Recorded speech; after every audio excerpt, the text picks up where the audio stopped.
Good morning, everybody. I can't see all the little Brady Bunch boxes, but I'm sure there's some people that I know from down there. Um, Yes.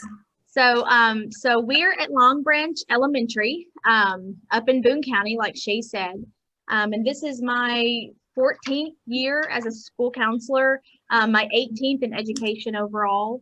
And so this is kind of my passion is the SCL, the PBIS, talking about the multi-tiered systems of supports. So this is kind of my jam, I guess, if you want to call it that. And I'm Olivia. This is my 8th year as a counselor. I started in middle school. I did a year in high school. I don't know how you all do it. Was not my thing. And so I started working with little people where it feels more like I'm playing than working. So I tried to sort of pull from those years as best I could, and we're trying to be practical. So just whatever works for you guys, take it. And if it doesn't, or that's not realistic, that's totally fine. And we don't mind hearing that feedback either. If you all want to tell us like that's really not like a high school, middle school thing. Some of them will be purely middle school and some will be more high school. So we know that, and we want to let you guys know that going in. We know all of these aren't going to fit all 6 to 12 or 7 to 12, however you all are modeled up there. Mm-hmm. And of course, keep in mind some of the things we're going to show you all today will look elementary based, and then we're going to talk through how to tweak that for your levels. But now feel free to add in the chat if you have questions, and even after today, if there's something you see that maybe you would like to know more about how we can tweak that for you all. If we don't know, then we're going to go find out. So some of our schools up here are more baby stepping into this piece of it for our secondary schools, whereas our elementary, we're full blown into it. 3 years into it now, just being more purposeful. So, and then Olivia, do you want to kind of share kind of what all other duties that we are in charge of as well? Oh, yeah. Last time that was helpful. Yeah, because I think a lot of people have the assumption that we kind of got a free pass being here, but we really don't. We have to do all the ARCs. We have to do all the 504s. We do all report cards. I almost had to do attendance yesterday. That was horrifying. I mean, we do everything. We're the ones that are in charge of the students that when they're truant, making sure our team that's in charge of that at district office are taking over. We have all the same responsibilities as you all most likely have. And I know at high school that's a little bit different because you all are working more like on the college level of things. But we want you all to know that these are things we've really tried to implement that are reasonable and realistic with small amounts of time sometimes to make these happen. Yeah, because we do scheduling, like I know a lot of you all do, especially starting in middle school. We do all the scheduling. We do not have a family resource center, so we are those people as well. And so, yeah, so just like you all, we have about 20 different hats we have to wear. And our population is on a normal year around 950. So we're just short of 1,000, and it's the 2 of us. And we also have 3 complex needs units in our building. So we got a lot going on at our school. Okay, so I'm not going to read all this to you. You're going to see some things today. I'm not going to sit here and read it word for word for you all. But I like this slide because it kind of shows how the multi-tiered systems of support, SEL and PBIS, they all kind of marry together. There's different wording in there that is very similar, like behavioral, the whole child, emotional. There's different types of regulations, intervening early, being proactive. And I know for us, especially as a district, we are hitting our kids in kindergarten to where when they get to your all's level, hopefully, so a lot of things have been worked on and practiced to where some of the things we're going to talk through today, you're going to see will help them get to you all, and then you all can take them to that next level for when they do graduate and have to go be individual citizens and live their lives more independently. So just a reminder, I know you all have seen this triangle for multi-tiered systems of supports, but as we talk through today, keep in mind when we think about our tier 1 for PBIS, for SEL, this should be working for at least 80% of your population, whatever population it is, whatever building you're in. 80% is usually that research-based number that if your tier 1 is solid, that's how many kids it should be working for. And we're going to talk about different data points to look about why you know it's working and how you know it's working. And then when you go to your tier 2 interventions, that should not be more than 15% of your population. And if it is, that means there's some weaknesses within your tier 1. But those are going to be your kiddos who receive the smaller groups of interventions. Now, that's not meaning just counting small groups, but it means you may have 40 kids in your building who are receiving the same intervention, whether it's a behavior chart, whether it's they have a mentor. That's a small group tier 2 intervention. They're all getting similar interventions, but it may be different. And then of course your tier 3, it really shouldn't be above 5% of your population. These are going to be your kids who are your most intensive kids. They're going to be receiving interventions like one-on-one. A lot of them usually have outside support and wraparound services. So those are the kiddos you target really hard. A lot of them, hopefully by the time they get to your all's levels, hopefully if the elementary schools have a strong base for SEL and PBIS and their systems of supports, they may go to special ed. So that may already be done for you as they get to you all. At your levels, depending on your districts and what you all have implemented. So, okay. So one thing, my computer's running just a tad bit slow. So there is a CASEL document. And if you ever need to show your districts, kind of the why behind what we're talking about today. I know some of you all said you're here by schools, by districts. CASEL has released just a research-based document of why MTSS, PBIS, and SEL go all together. And it's a lot more, of course, paragraphs and wording, and but you can glance at that and we can send the link out and it's going to be in our presentation. But it's a lot more detailed about what should be happening during your systems of supports as you start implementing this into your buildings. And our goal, one of our goals today for you all is to show that a lot of what you're already doing is working and it fits into these. So it's not going to be, you're going to start from scratch and create everything new, because we didn't have to do that. And most schools don't have to do that. So it's not going to be this daunting task like, oh my gosh, we're going back to the drawing board. That should probably not be happening. So this is a nice document to show at like a district level, kind of the why, or to your administrators who may not really see SEL as a need within your buildings. They may consider them soft skills. I mean, we don't call them that anymore. So that's a decent document that's on here. And then this is just a blank template. We can send the link out if you want it, or you can draw your own on your paper. It's just a triangle. But this is just kind of what your MTSS triangle might look like. So at the bottom, you're going to have SEL and PBIS. You're just going to split it in half. And so what we'd like for you to do before we go further is just take a couple of minutes.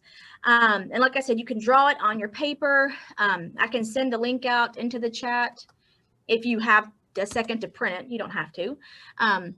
But I'd like for you all to jot down what are your buildings already doing for tier 1, for SEL and for PBIS. And if you're not PBIS within your buildings, whatever your whole school-wide expectations are, whether it's CHAMPS, whether it's some other system you're using. So it may not necessarily be PBIS, but your schools, I'm sure, have some type of school-wide expectations, classroom management, those types of things. So if you want to take a couple of minutes and just jot down what you're already doing for tier 1.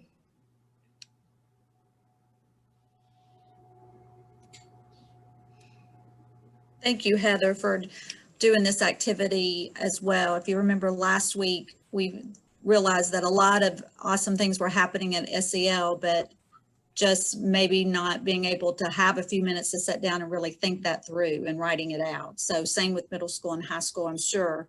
A lot happening, but maybe haven't thought about what's going on that actually is a SEL and how that meshes with PBIS. Mm-hmm. Okay, and you all can start typing in the chat some of your ideas you're writing down if you all would not mind sharing. So that way all of us can see what every school's doing for Tier 1. Give us some other ideas.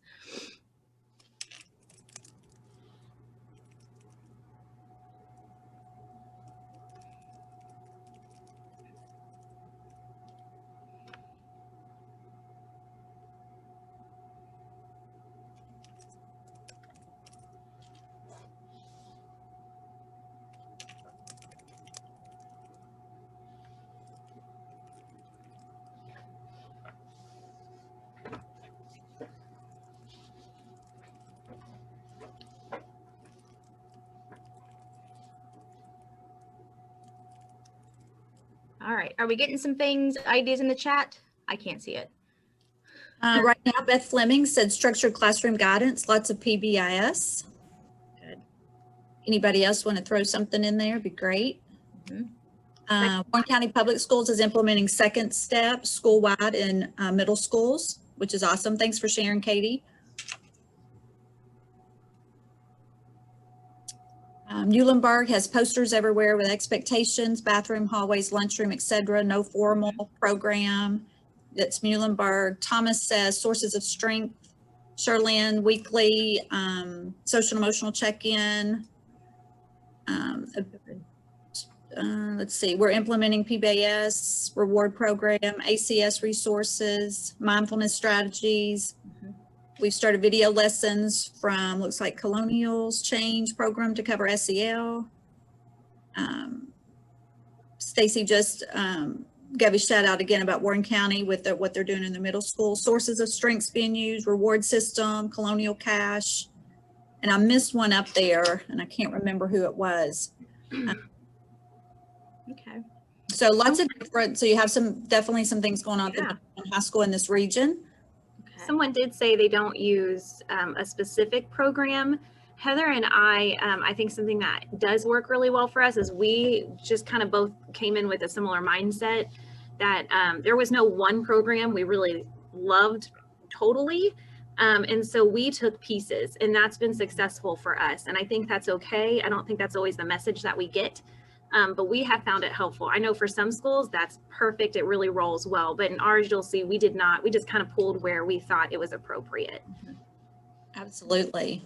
Okay, so it sounds like a lot of you all for Tier 1, you have something already, which is amazing because once you see here in a few minutes our template of how we are being held accountable for ourselves and our district and for our kids and our families, you're going to see where what you're already doing is going to fit into that perfectly. So like I said, you won't have to reinvent your wheel.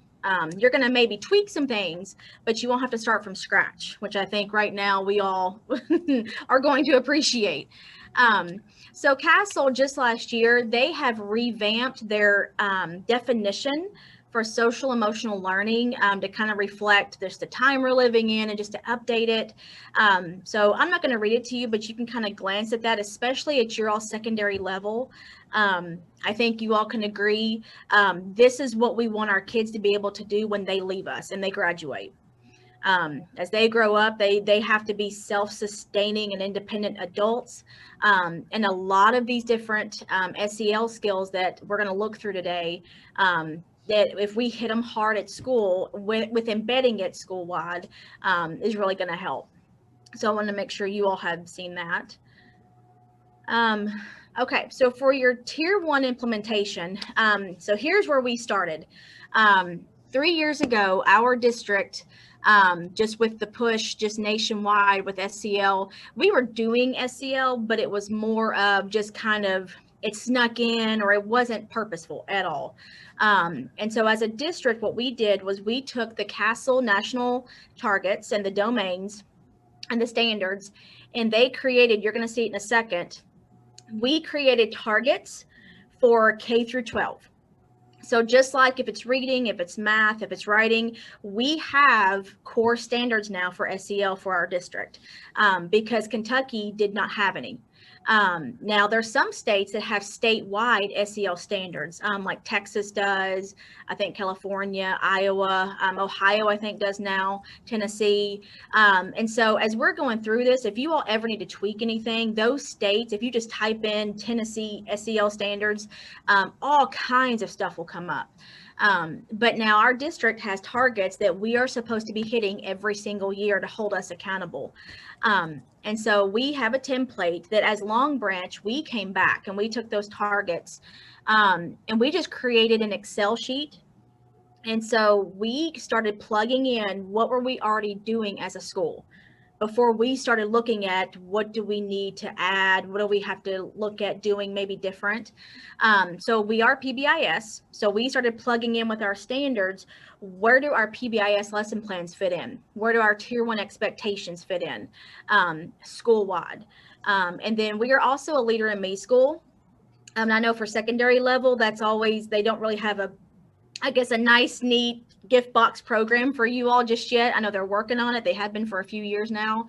But if you do any of those types of activities that Leader in Me may focus on, I know for us, Leader in Me hits almost every standard for SEL that we would teach. So that's a huge thing for us. And then we also use zones of regulation, which we'll talk more about, as a tier 1, which also helps us teach our targets. But like you see, there's different examples. Like I know Newsella, that's something our middle and high schools here up in Boone County, they use because it's embedded within the academic curriculum as well. A lot of you mentioned Second Step. Every Second Step lesson, middle and high school, will go towards your SEL standards. Character counts, sources of strength, everything you're already doing, you're going to see, you're going to be able to fit into your template. So that way, you know, where are your gaps for tier 1, and it holds you accountable. And the biggest thing for tier 1 that if you take away nothing else today, it has to be school-wide. It can't be a whole separate class because it's not going to have the impact that you want. One teacher cannot do this. One counselor cannot do this. And that was our biggest thing that we took away when we were researching CASEL and what is recommended. It's got to be school-wide. Every staff member in our building has been trained with the language and how to handle situations. The lessons we're teaching and what is expected of our kids is also expected of our adults. So if they go to the lunchroom and they are trying to get in line or whatever, they talk about being proactive. They talk about the end in mind for Leader in Me. For zones of regulation, everybody in our building knows if a kid says they're in red zone, they're out of control and they need coping skills. And so it's just kind of a non-negotiable in our building. So it should be fluid throughout your school. And we're going to talk about how to get buy-in here in a few minutes too. All right, Olivia, you want to talk about the template? Yeah, so this is what we've come up with. We have the 5 CASEL domains to make sure that the SEL standards are there. The anchored standard will just kind of go over a little bit. This is just sort of a screenshot, but we're going to show you more in a minute, a little more detail, and it keeps going more and more detail, and we'll show you that. So we filled out our part to see can you actually go to the next screen and I can explain it as we're looking at it? Yeah. So what we're looking for is where are our SEL gaps? And you absolutely can do this in middle school and high school. High school, we've sort of modified it a little bit for you all to make it more realistic, because I know you're not as worried about, can you tell me what you like and what you don't like and how are you feeling this way? That's not always where you guys are at. I would say it's more rarely because the expectation is that they should be there. But this is our accountability as counselors and as staff.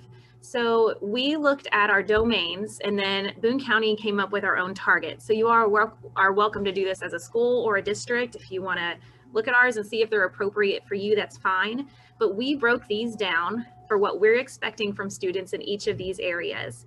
And then we looked at our tier 1. Are we teaching something throughout the year to everyone to make sure they're getting that? And so here at Long Branch, we have a K-2 standard sheet, and then we have a 3-5.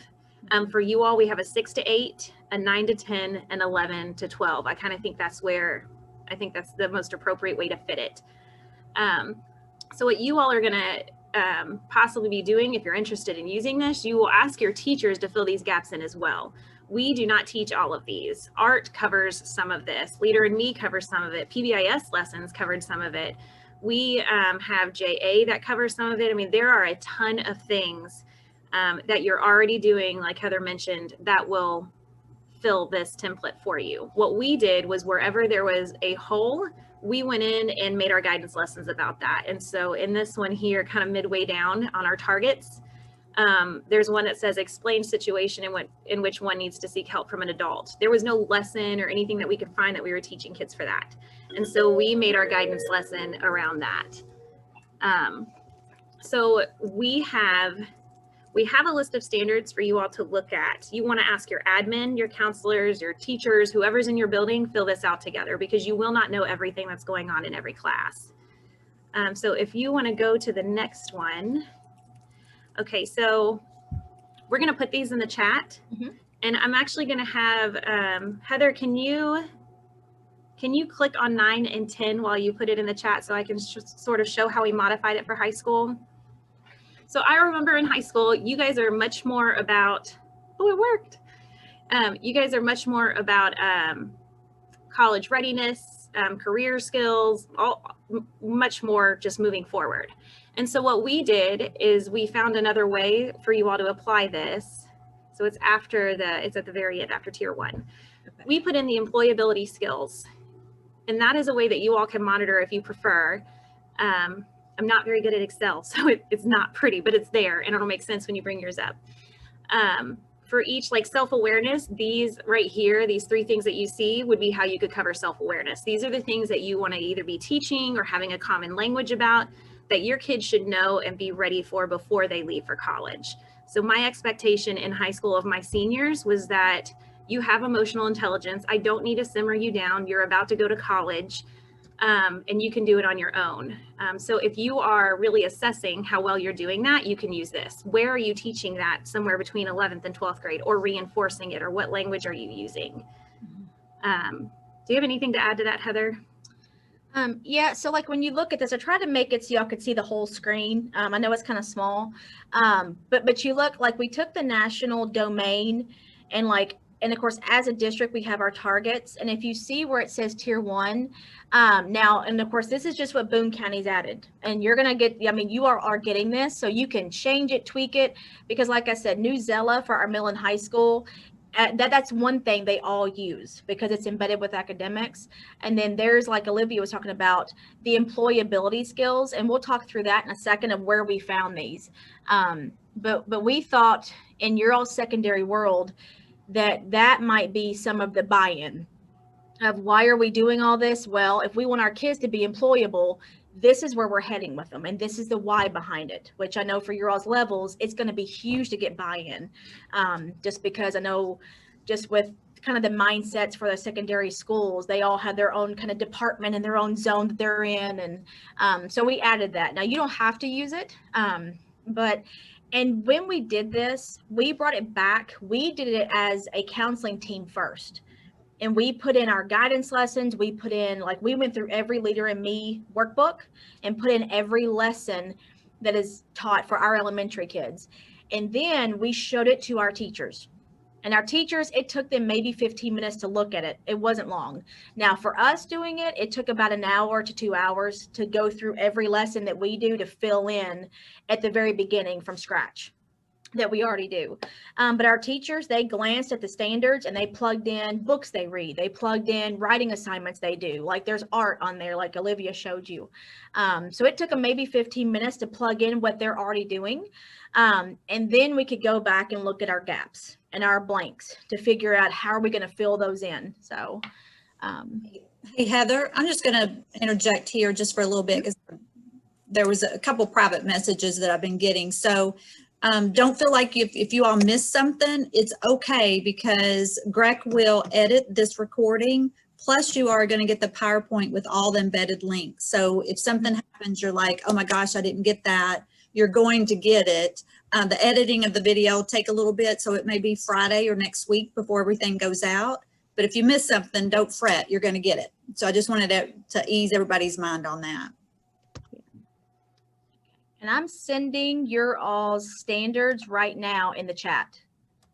So I've sent 9 through 10, I've sent 11 and 12, and then 6 through 8 is coming. So that way you all can at least have them, make copies of them. They are yours. I'm going to guarantee that you all are doing so much of this already, but what we're asking is that you all are implementing this intentionally.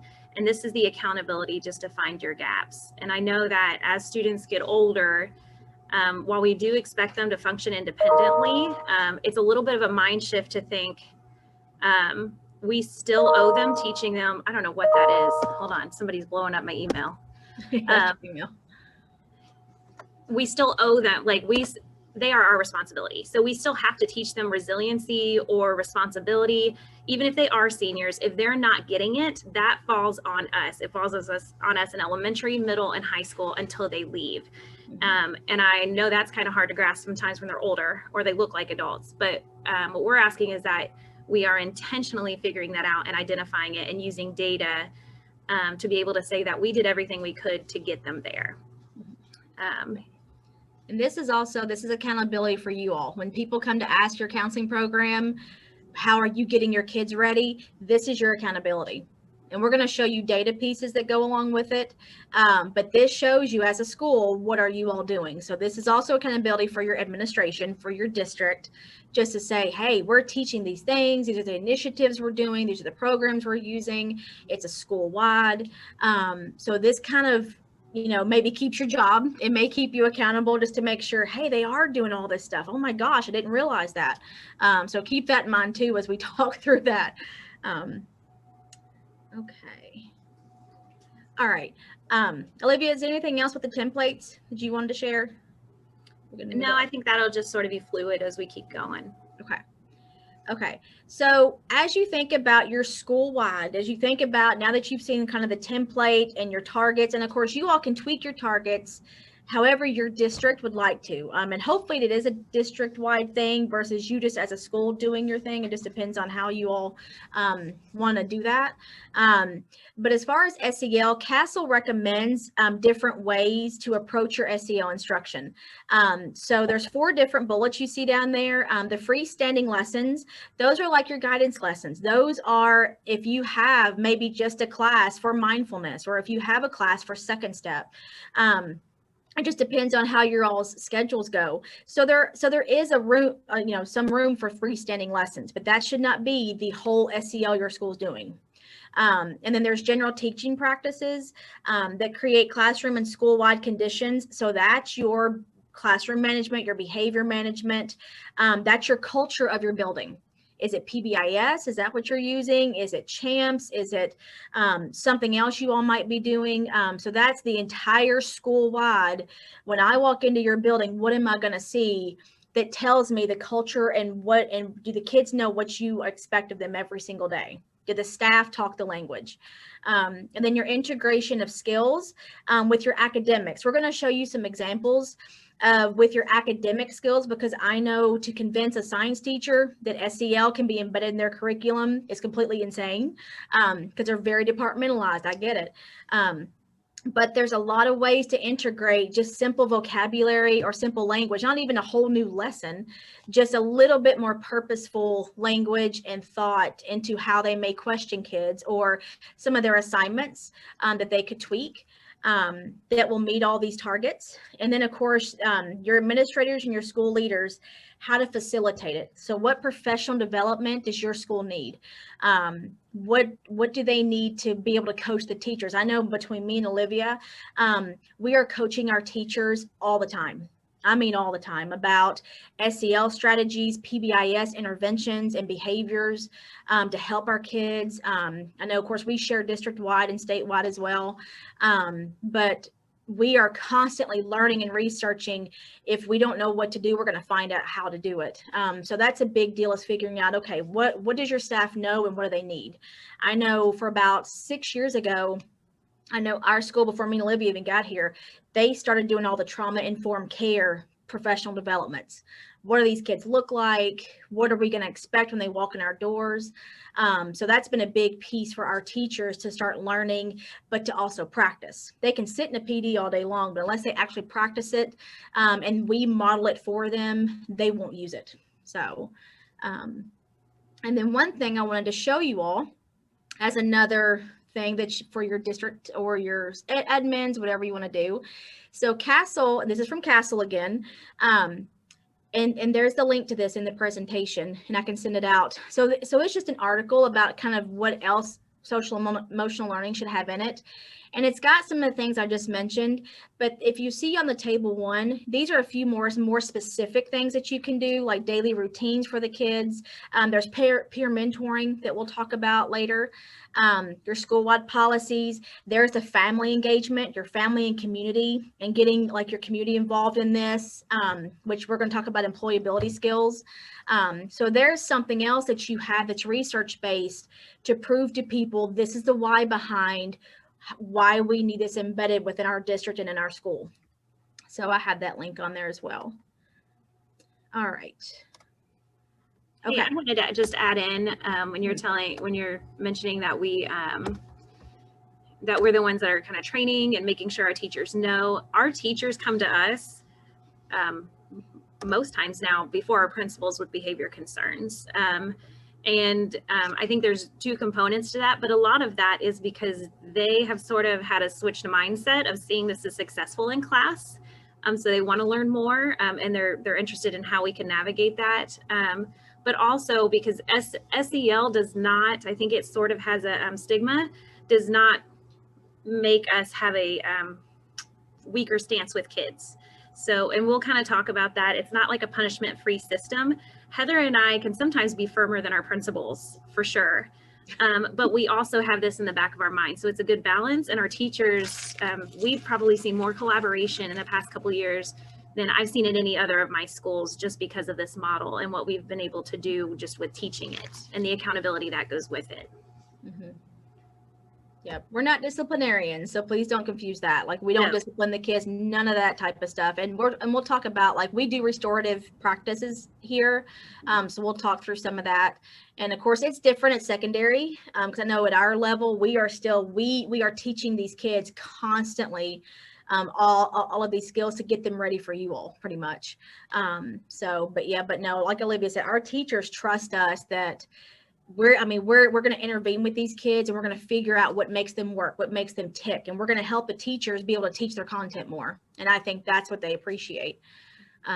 They really are seeking for us to resolve the issue before they make it a teaching thing, so that they are ready for you all before there's an immediate consequence for everything, which we like. It gives the kid the opportunity to really learn from what they've done, and the teachers wanting that is awesome.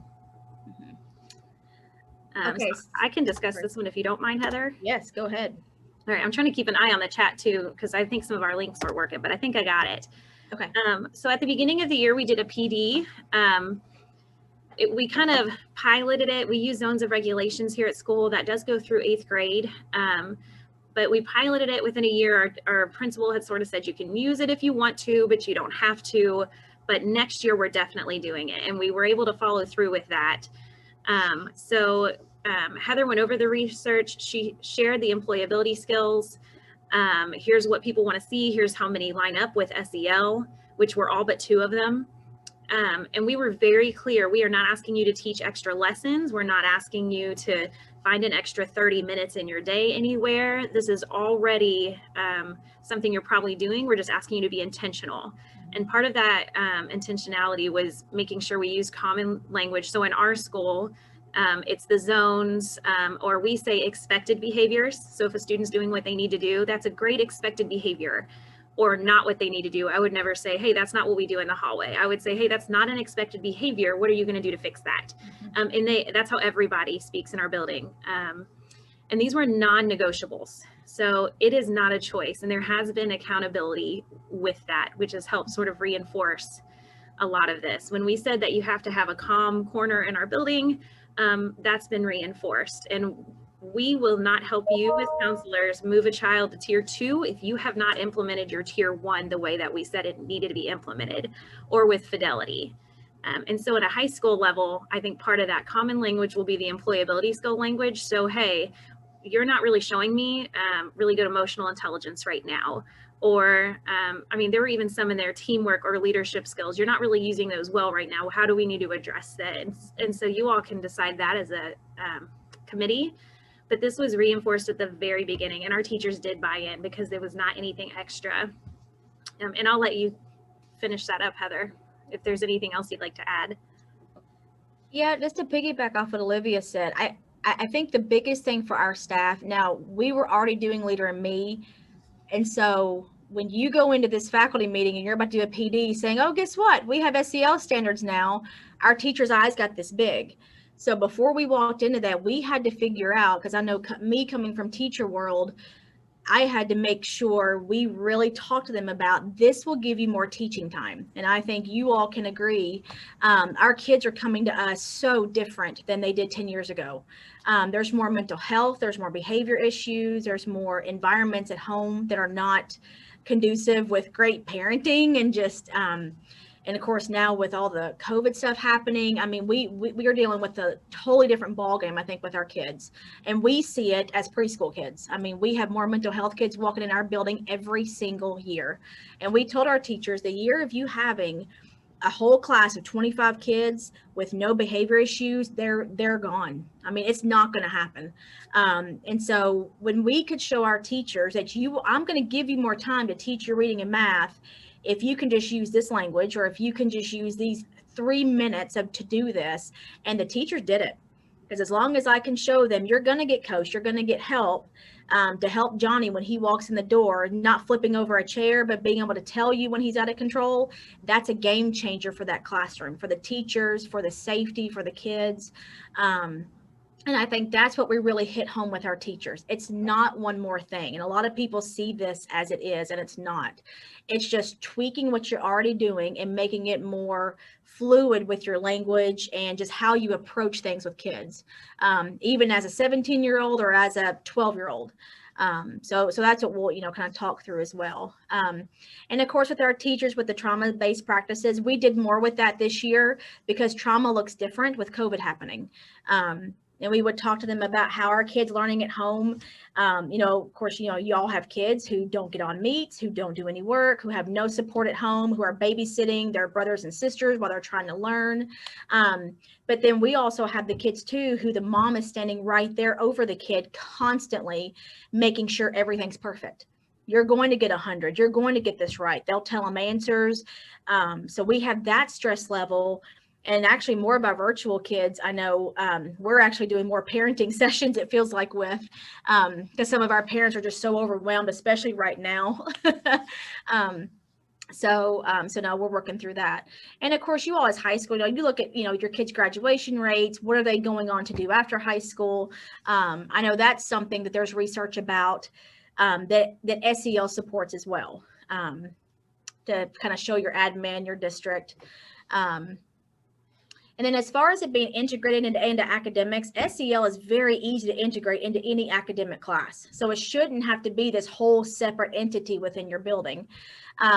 Like, for example, there's different research papers and projects that are focused on different topics that your kids can see. I mean, what gets them? What are they passionate about that they can do for an ELA project or something to meet those standards for ELA, for writing, for reading, different chapter books, things like that. And of course, service projects, something that they want to lead and they want to help their community or the state or their nation, whatever it is.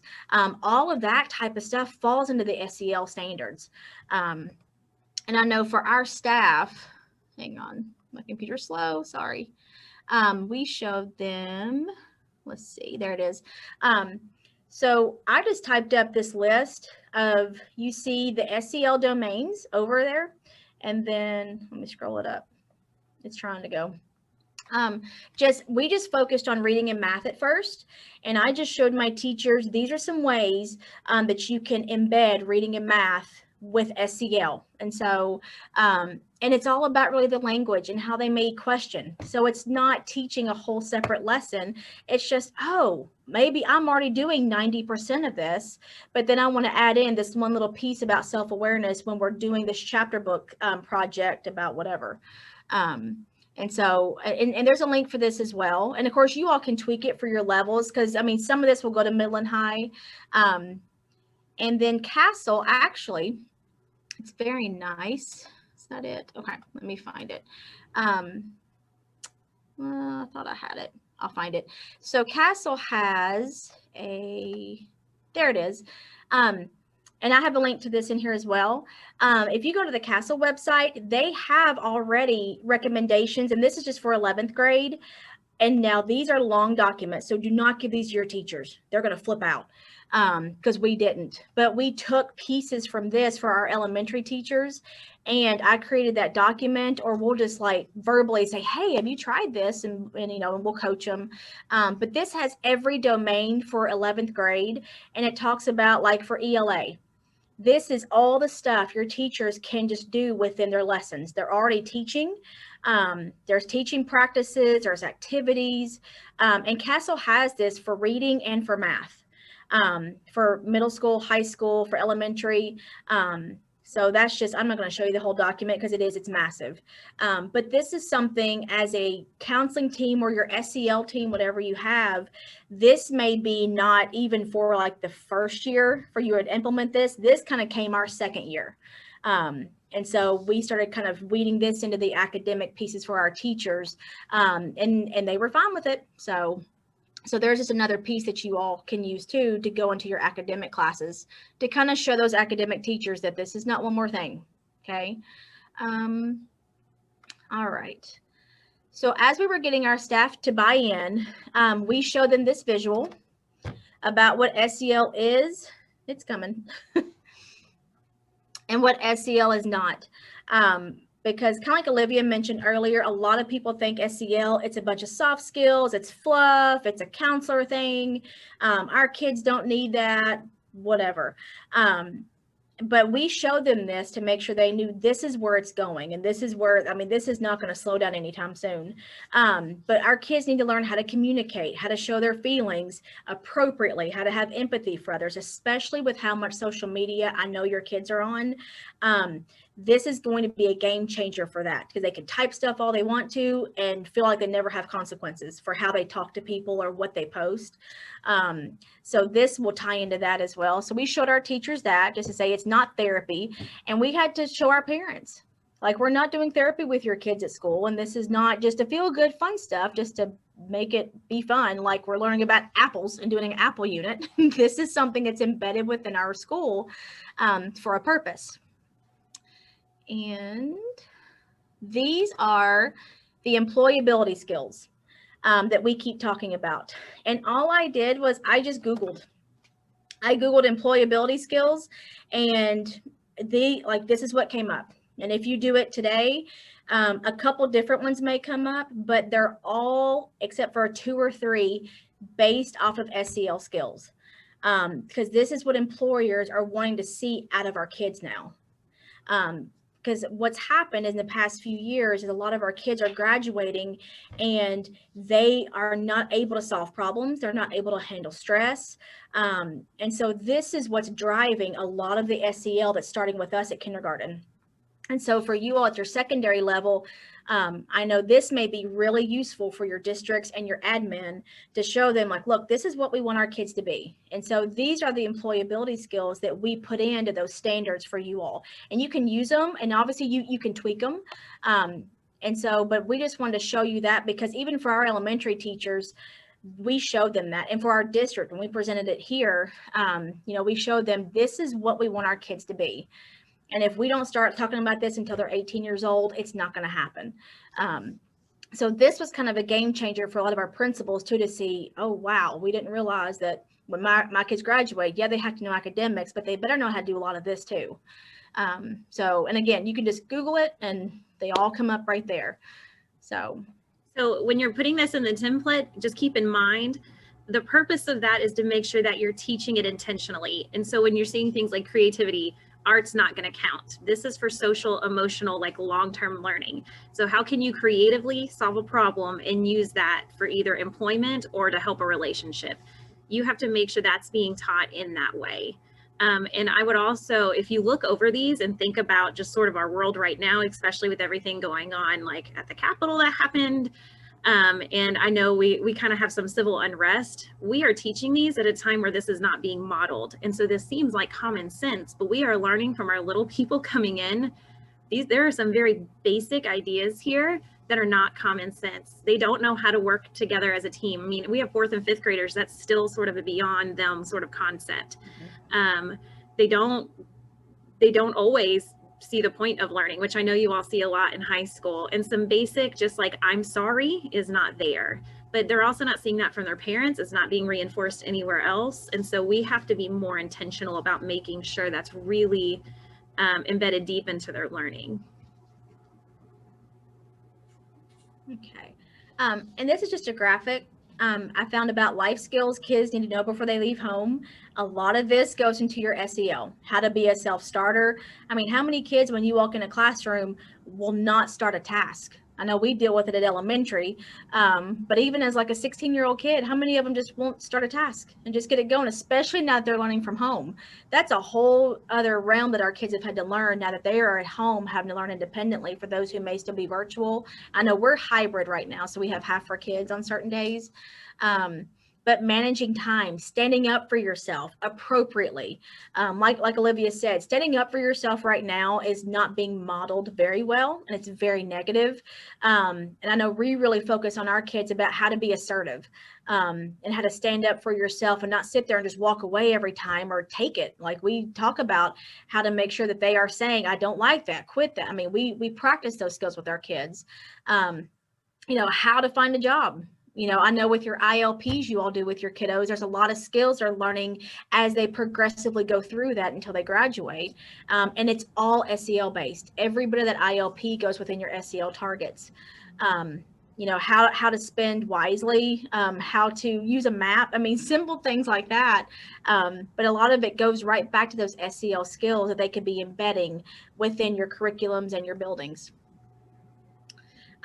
We showed our teachers this piece of data about when we start with kindergarten with social emotional skills, this is what's going to happen. They're going to be more likely to graduate, have stable full-time employment, less likely to commit crimes and be on public assistance, and have less drug and alcohol and mental health problems. And if you think about what SEL and your PBIS and those systems of supports really target with our kids, that makes so much sense, because they're not going to look for other coping skills to go to as long as we're teaching them what do they do about it when they feel like they're going to go crazy on somebody.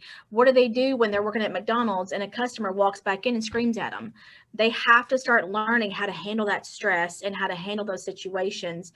When their friend backstabs them, what do they do about it? When they get a text that's inappropriate, what do they do about it? So our faculty really liked that one, and it kind of got to them like, oh my gosh, as a 5-year-old, look what could happen if we are really being more purposeful about our SEL instruction. Okay, Olivia, you want to take this one? Yeah, so this is how we've done it here. It's just a model you can use and take whatever you need and just discard whatever else. But here we do go over our PBIS expectations every single day.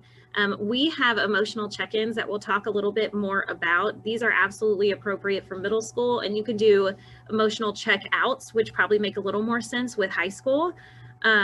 So every kid, we know where they start at the beginning of each class, sometimes twice a day, and what zone they're in. So if I have a kid in red every single day, he's telling me he's coming in not learning. That's what red means. I am escalated. I can't focus. I don't want to be here. And so we can resolve that before they get started. And then they're usually regulated for the rest of the day. So it's being more proactive. We talked about how we use our common language here. We do have comm corners. We were able to get a grant to fund a lot of that, but we also found a way that if you don't have that money or your kids are virtual, we'll be going over our virtual office and how we integrated that for students also. We do have our Leader in Me, and then we also have student leadership jobs. That is a tier 1. Anyone can apply for that and do that.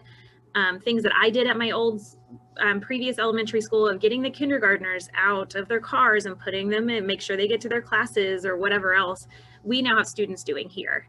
They greet people at the door. They do a ton of adult jobs just because we're teaching them those skills to be able to function and handle that. Weekly, the way that we did it here is that we have an extra planning. And so our kids go to an extra unified arts class once a week for 6 weeks. And we collaborate with our UA teachers to teach SEL during that time. And so art still teaches art. That does not change. But he's being intentional about this 6 weeks. We're working on self-awareness. Draw what you look like when, or we're going to paint a picture over time of how you feel when, and that's how he incorporates it. Music, library, they all do the same thing. So it's very intentional. And then we go through all the domains throughout the year that way. And Heather and I teach a class for SEL also to help support that. Parents always know what we're learning in SEL to reinforce it at home. We do a school-wide newsletter, and we use a Bloom system. That's a behavior reinforcement system here. And then we do community circles. Community circles have been a game changer for our building. The expectation is that at least once a week, you sit down and for 20 minutes, maybe 10, just whatever it takes, you just ask a simple question. It's just an open time. Every student gets 1 to 2 minutes to answer. And so my daughter's teacher does it virtually every single morning or in person when she's here. And it might be something like, what'd you do over Christmas break? Or it might be something more intentional. Tell me about something that really upset you this week. And so even at a high school level, I think those conversations could happen. What's something you're horrified of after you leave high school? That way you know where they stand and what they're worried about, and you can address it up front. And then monthly, we do our guidance lessons. There's goal setting through Leader and Me that we use. We do a new student breakfast that I really like. Every new student each month, at the end of the month, we see who started here at Long Branch. We sit down and give them like Pop-Tarts and juice or whatever they like. And we just talk to them for like 15 minutes. That way, every single kid in here, we know if they have some trauma coming in, we know if their parents just got divorced. They will tell you anything and everything if you will give them just FaceTime for 10 minutes. So we know every single issue coming in or a great thing coming in. So I think that kind of wraps this one up. Do you have anything else to add? I was going to say with the community circles, I know within your schedules, I know our teachers do it, they do it daily. And even virtual, they're doing it daily. But I know for my daughter at middle school, I know hers are once a week. Because during their block that they do lunch, which is usually for middle or high school, is that longer block. That's when they'll target some extra SEL instruction, and they use Second Step to do that. And every teacher in that middle school teaches that Second Step lesson. The science teacher, the music teacher, it doesn't matter. They all have an expectation that this is your lesson for the day, and their counselors, they upload like the videos for Second Step for them. So every teacher in that building is expected during that time to teach that Second Step lesson, but then that one day a week, they do community circles. So that may be from middle and high, something maybe to kind of think about, I know within your schedule, because I know it's very different from our elementary. And I know our UA teachers, like our specialist teachers, they jumped on board with this immediately. We didn't go to them and say, hey, guess what? You get to do this with part of your curriculum. They were on board, and we work with them. We give them ownership of it. We meet with them very frequently, and we just ask them, okay, this month we're focused on self-awareness. Tell me your all's ideas of what you could embed in music, library, tech, art, Spanish. And they have been just kind of a model for our district of how to do it. They are, and we were kind of shocked it was that much buy-in from them because they are very protective of their curriculum. And so they have just, it has been amazing for our kids to be able to use this within music and library, and it's been awesome. So. Hey, Heather, I have a quick question. Y'all haven't had a chance to see. Faith asked that, are you all still doing the student leadership jobs during COVID? And I know if you can maybe talk just briefly about maybe how you've had to change some things. And I know you're going to talk more about that as well in the presentation. Yeah. So most of our teachers are. So now it's not every kid really has a job, but now virtually, I know a lot of our teachers have some kids monitor the chat. There's like a timekeeper. And like, I mean, I forget some of the other ones. Those are the two I've heard a lot of our teachers are using, especially for our older kids. And then of course, now that they're back in hybrid, they're still doing leadership jobs within the classroom safely. So they're still able to do some virtually. Not like every kid will have a job and they rotate every few weeks, but so it's a little bit less, but they're still doing it. So okay, great, thank you. That's a good question. Okay. You want me to take this one, Olivia? Yeah, that's fine. Okay. So kind of like we said, as a school, we do have non-negotiables. Our teachers know up front, like when you come interview with us, when you walk in our building, this is what to expect. It's a non-negotiable. But every student every day has an emotional check-in. That has not stopped since we went into NTI last year.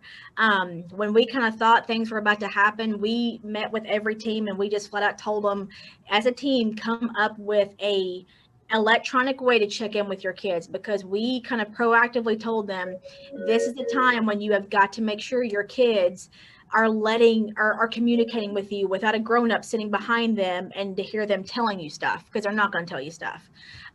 So most of our teams they all really use a Google form. And we love it because they can keep track over weeks and months of how our kids are doing. And if a kid is blue every day, which for zones of regulation means they're bored every day, they're tired or sad. And it has been amazing for our teachers, whether the kids are in the building or they're not, because a lot of our kids who are the red flags have come out. Meaning like your kids who look compliant, they turn in work, they're not behavior issues. They're the kids who a lot of times we worry about the most because they're depressed, or they're sad every day, or they've got stuff going on at home they would never tell us just because they look like a model student. So we have really got to target a lot of our kids who are the internally behaved, where we would never know something's going on. So emotional check-ins are a game changer for your SEL. They really are. And for your teachers.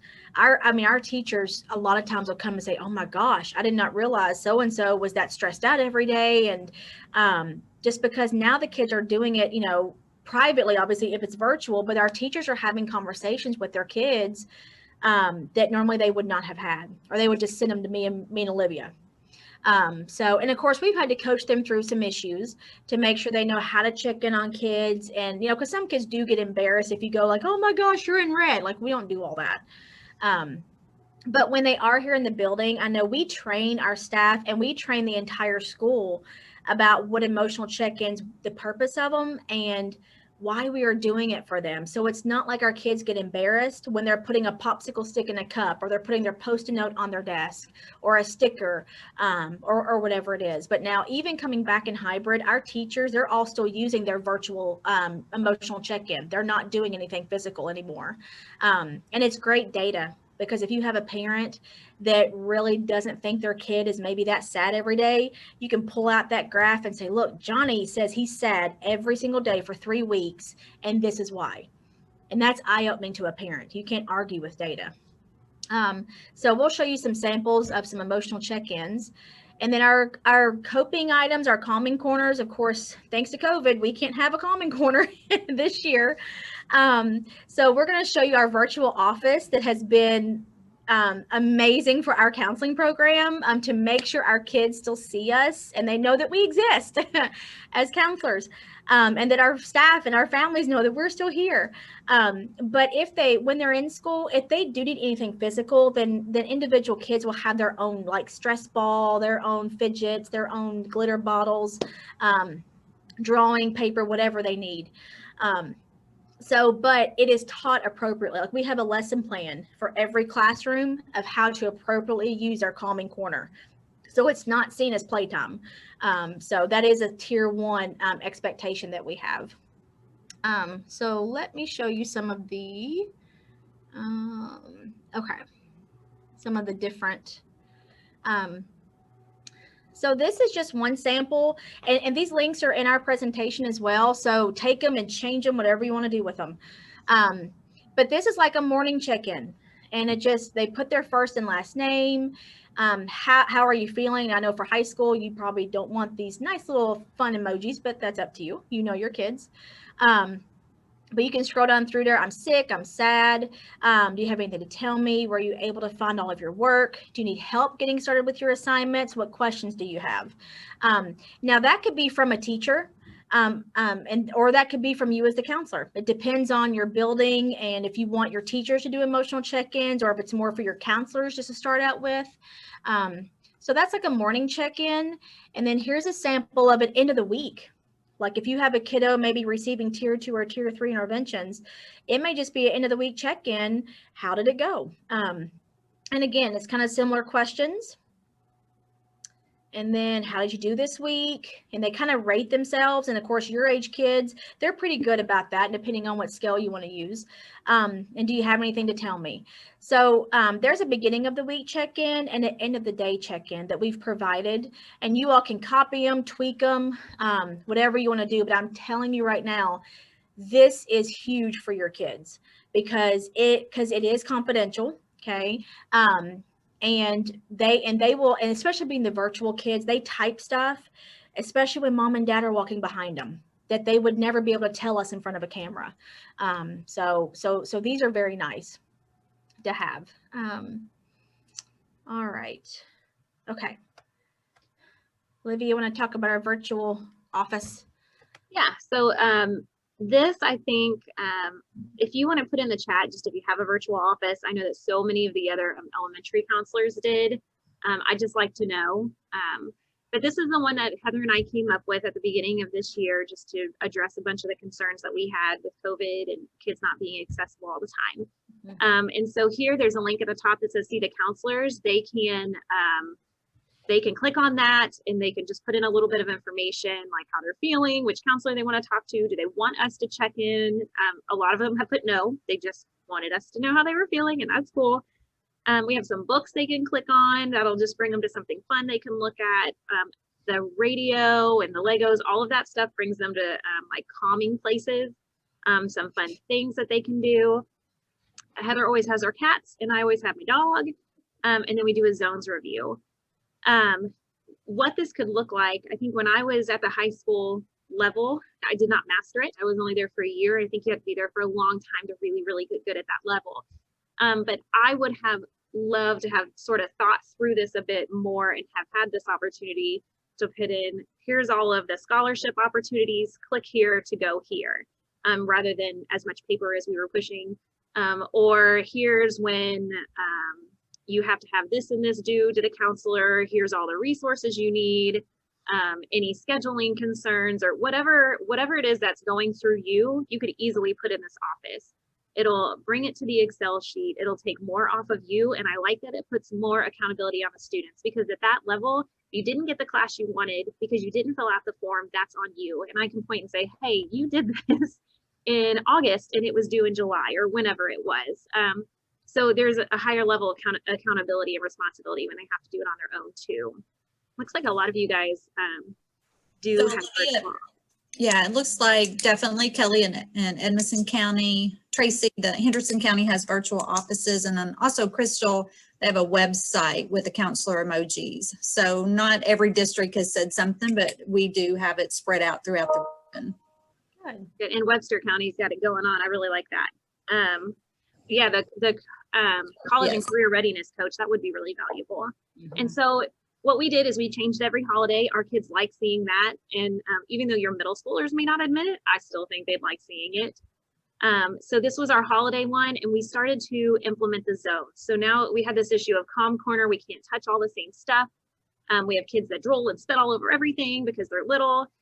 So this was sort of our medium for that. So if you click on the buttons at the bottom of this page, it'll bring you to each of our zones to regulate. Mm-hmm. So if we have a kid in class who is in the yellow zone, they're higher energy, they're not ready to focus, they're distracted, they can click on the yellow pumpkin and it'll bring them to a yellow page, and they can click on all this stuff and choose to calm down. It's all done at their Chromebook, at their seat, at the back table, wherever the teacher wants them to do it, with headphones on privately.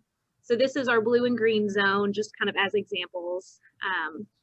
and these are different holidays too. Mhm. And then we have yellow and red, and every single thing in here changes every month. There's different links. The kids are really excited about clicking on it. They like to see what else we've uploaded it. We've had kids that are like, hey, you know, your office link didn't work, or parents calling us telling us they use this, which I think kind of stunned us. We weren't expecting it to be as utilized as it has been.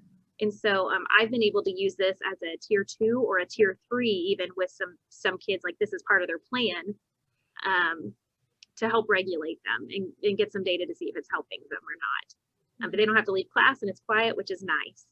And just as another thing, you all can also upload, I don't know if there's a way to access it or give employers access, but if they're looking specific for high school students, you can make a page and have them upload, here's job opportunities in our area. Just click on these. These are people that are saying they want you guys.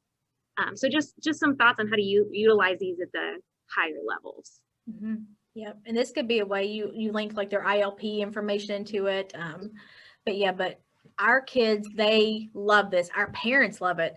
And we do make sure our teachers upload it to their Google Classrooms. So that's where this is always housed. And now that, you know, it's January, all of our kids know where it's at. And like Olivia said, it's in our newsletter every week, like we're about to change it for February. But now everybody knows how to access us if they're not calling us or whatever. This is a quick way, especially for our kids who we know may not want to tell their parents they want to see a counselor, but they can do a Google form, and we can even start like a chat with them, or we can do like a Google Doc with them. So this is really helpful for a lot of our kids. Like we said, when they're here at school, they can't touch anything that are the same things. And when they're at home, we know that they've got some options to use for their coping skills. And this is really fun for us to do, because it's kind of hard to kind of pull ourselves away when we get to change it. So, and to find all the resources we can. So it's really fun to get to do. Okay. We did this as kind of a leader in me cross. So this is on there. You all can go ahead and just proactively put on these pages. Parents will look at this. So these are the complaints and questions we get the most. They can click on this. It'll bring them to a leader in me page with some like suggestions, and you can link it to whatever you want or whatever activities you want. But this was just our way of helping parents, because we are getting them, like Heather said, calling us for more parenting issues. So this is how you address it at home, because that's really not our role. I had a parent last week that blew up my email all day. It was on Wednesday last week. And then when I finally met with her kid, it was to make him clean his room. I was like, oh no, we don't do that. And I told mom that, but I don't know, maybe we should put a clean on your room on here, but you can be more proactive, because that's what we're getting while kids are virtual. Mm-hmm. Yep. And Olivia did really well. She said, I am your school counselor. I'm not in charge of you cleaning your room. Your mom does that.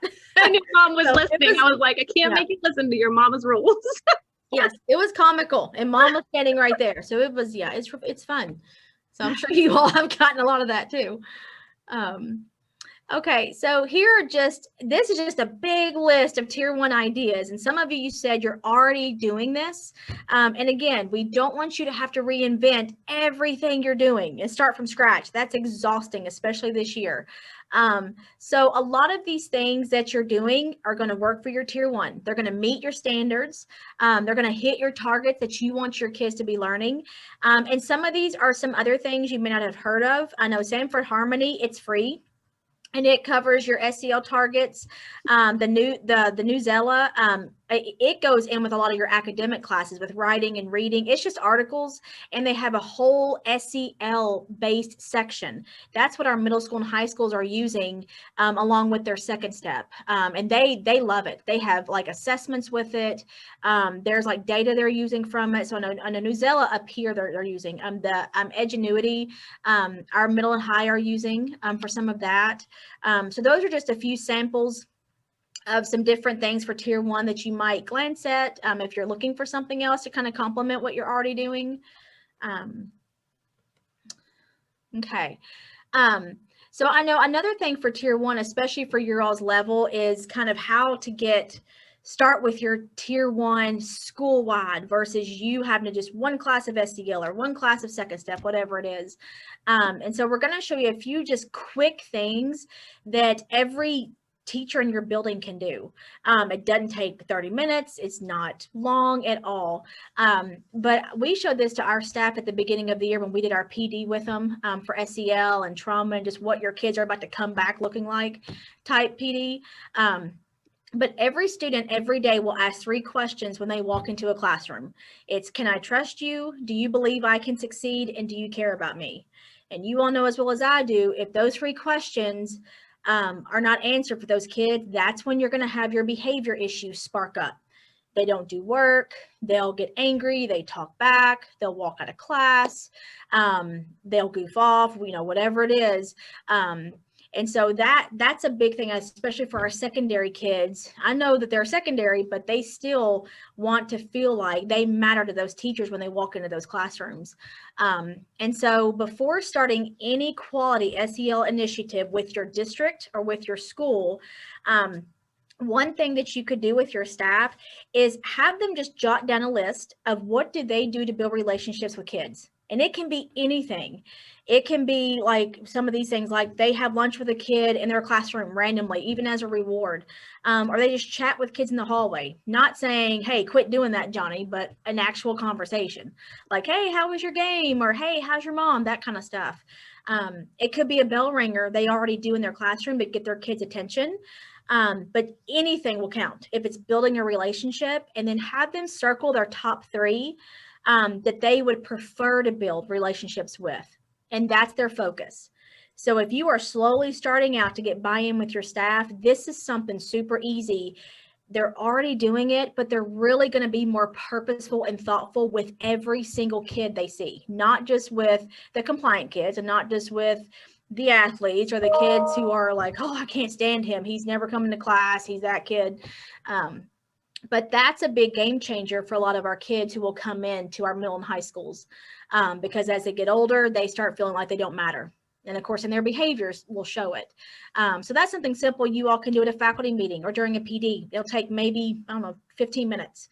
But it's just more purposeful for your staff to start building those relationships as a tier 1 for the kids that they're going to see. And relationship mapping, I don't know if you all have ever done this. We did it up here. It's been, I guess, my first year when I was up here 4 years ago. And this was more to see for our tier 2 interventions. This helped us kind of target some kids as a whole school. We put, like we said, we're around 900 kids. So we had boards. And we had kids' names, and we were able to print their pictures and put every kid for every grade level up on this big board. And we put dots as a whole staff. We just kind of did a walkthrough and in the library, and we put either marker dots or stickers of who we actually knew, not just their name, but we knew their name and something about that kid. And it couldn't be negative. It had to be something positive. And that told us as a staff, once we took it away from it, which kids did not have an adult in the building who really knew them. And it was kind of glaring at how many kids were like, oh my gosh, this kid, out of how many adults just walked through here, we've got 60 adults at least in our building. None of them know that kid and could tell us anything about them. So that's sad. So those were our kids who we started targeting for tier 2 interventions, to give them a mentor, to do their 2x10 with them, maybe pick them up from small groups. And even for our teachers, it just let them know, man, I'm going to make sure I really target that kid to say hi every day and to figure out something about them, their strengths, what they're good at. So that's something very easy that your staff can do in your buildings if you've never done that. And then I'm not going to watch all these videos, but I wanted to link them on here for you. These are 60-second strategies, and some of your teachers may already do this, but all of these are SEL based, but they do them within the academic setting because they are academic based as well. And so I was going to show you just the first one, the appreciation, apology, and the aha. But again, it's 60 seconds. And if it's going to build a relationship with kids for your building, I don't know how a teacher could really deny that they don't have time to do it, especially when they're already doing bell ringers anyway. Okay, so let me make my screen larger. Okay. It's appreciation, apology, or aha. The closing circle activity is called the 3 A's: appreciation, apologies, and ahas. So the whole purpose is just to have some space to reflect on our day. All I want you to do is to stand around the room somewhere in a circle. I would do a brief shout out. People can either identify an appreciation they have, an apology they have, or an aha moment where there's like a light bulb moment in their head. My aha was that race is not the only part of our identity. So can we get a few people to shout out an appreciation, apology, or aha? I want to appreciate Jonathan. He helped me like kind of figure out where I wanted to go with my personal statement. I think those types of appreciations or like community recognitions can go a long way to build the bonds. That's the whole point, right? Building community. I apologize for having my headphones in half of the time to everyone. Thanks a lot for that, Carlos. That means a lot.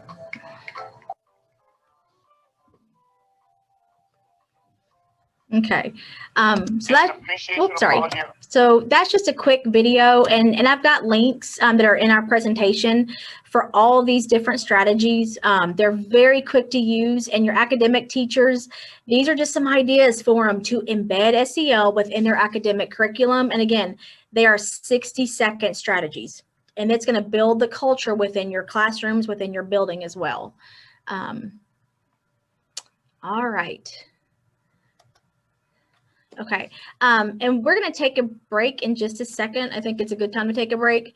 I'm not going to show you all these, but these are just some other examples of some things you all can do with teenagers. There's an SEL making it meaningful for secondary. There's a video. If you ever need to show it to your admin or your district people, it shows the research behind why SEL in the secondary setting is so crucial. And there's an article about getting your teens job ready. So all of these are from Mill and High, and they're very quick. It just has a list of different activities that you all can glance at and take them if you need them. But they are really good research-based strategies that are very quick to implement. So. Heather, thank you all so much for just making it so relevant for middle school and high school and giving them a lot of things to think about and to implement. And then just a reminder before Heather sends you off for a quick break is like the last 10 or 15 minutes of the day or of this training, and we're going to probably wind up about 11:30. I'll be putting the sign-in link in the chat box. So just another reminder that don't log out of the meeting this afternoon or around 11:30 before you sign in. So just another reminder, and I'll put it in the chat as well. Thank you all. Heather, I'll turn it back over to you. Okay. Oh, all right. So let's break for like 10 minutes, and we'll come back right about, I guess it'll be 10 o'clock your time. And then we will look at data next. So, all right. See you all soon. Thank you. See you in a little bit.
Heather, I've started the recording back up, so we're ready whenever you are. All right. We're going to finish up tier 1 so we can start getting into tier 2 and tier 3 interventions and ideas. We just want to show you all some different data that you can use, not only your template to fill in your lessons you're teaching for tier 1, but these different types of data will also, number 1, hold you accountable and let you know if what you're doing is working. So as a district, we bought Panorama. It's about $2 per kid, and it's a survey all based on SEL skills. So it will measure your SEL instruction, and it starts at 3rd grade and it goes all the way to 12. And we just took it back in the fall, and then we're going to take it again here in a few weeks.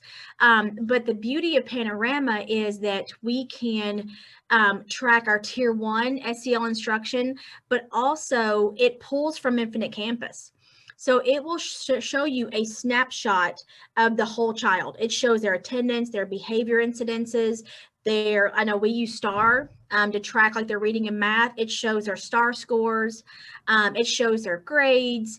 And then it shows how they answered the SEL questionnaire. So you can pull small groups from that and just focus on like their grit. That's one of like some of the questions. You can focus on their resiliency, focus on their emotional regulation. So Panorama is going to be a game changer for our SEL data. So we're really excited this year to see how our students are progressing with it. And so that's a really good one. If your district is looking for an SEL data piece, that's by far the best one I have seen.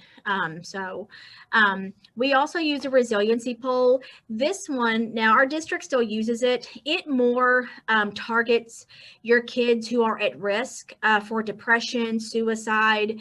So it is by far very useful, but the questions are not just SEL based. It's more about their perception of school and their perception of home. If they have hope, if they feel like they are a bully, if they've been bullied, and they rate themselves, but it will show up data of your kids who may be a suicide risk or possibly for depression. And we have a protocol in our district where we have to target those kids immediately and get them in here to talk to them, and then to take next steps to see, did they just maybe guess and just answer a bunch of questions, they didn't mean it, or are they really, struggling with something?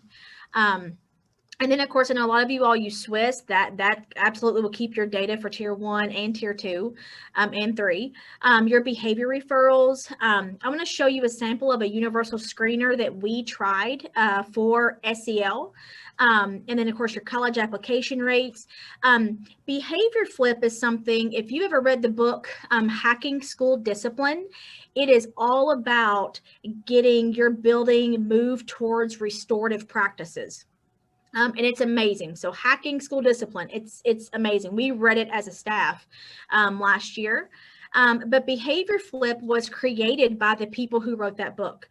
And our middle school, they use this, and it's SEL type behaviors, and their teachers will give the kids points and take away points based on how they behave in class. So this is middle school and high school, very easy to use. And so like for my own daughter, I can log into hers and I can see if she's behaving or not, pretty much, but it's based on her SEL skills. So like, is she responsible? Like, did she have all of her stuff for her classes today? Did she turn in all of her assignments?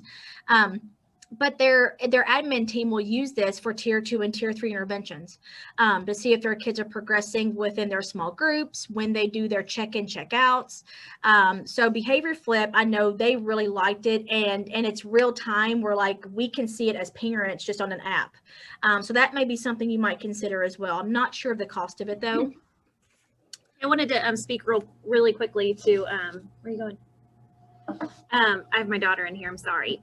The college application rates, what I think was very helpful, we required, it was a requirement that you had to apply for college, whether you wanted to go or not. I know it's not for everybody. We had a 100% application rate when I was there, which not only looks really good, but our purpose in doing that was that if a lot of these students applied even to a community college and saw that they were accepted, they were more likely to go. A lot of them were not going to apply just because they thought they wouldn't be accepted, or they thought they weren't interested, but then when they saw they were accepted, they did end up attending. And so that's just an idea for any of you all, just requiring even the community college. It's super, super helpful. And I think it opens up a lot of opportunity. So this is a sample we created as a school. We did our own SRSS just based on social emotional learning. We did this one 3 years ago when we wanted to be more purposeful and have some data of what we were teaching. When we rolled out those standards, we did that template. And what we did was, if you can see, like, there's self-awareness, self-management. So all the domains are there. It's a little bit blurry, sorry. But the 17 subdomains is what we ranked our kids on. So our teachers, and of course we had to coach them on how to fill this out appropriately. They would rate their kids on a scale we gave them of the percentage of how often the kids would show these behaviors. And they did a pre and they did a post.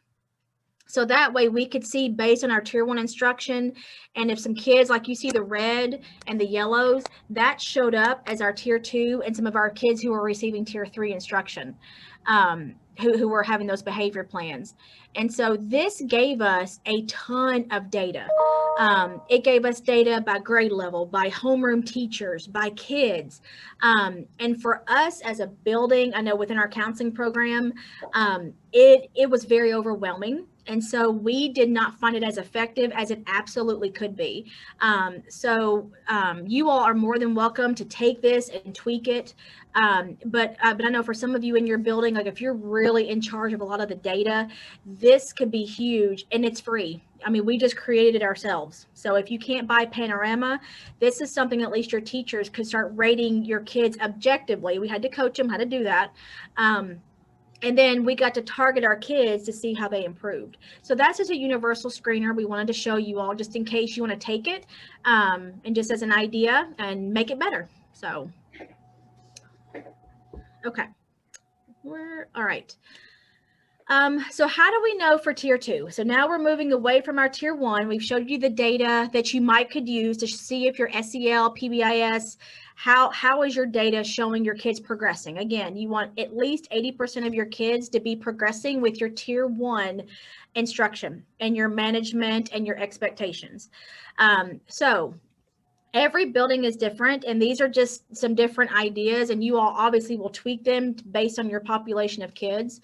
But the data, Panorama, IC, Swiss, we do blooms as a building, where our kids get points, positive and negative, because we got rid of clip charts 3 years ago, and it has been amazing.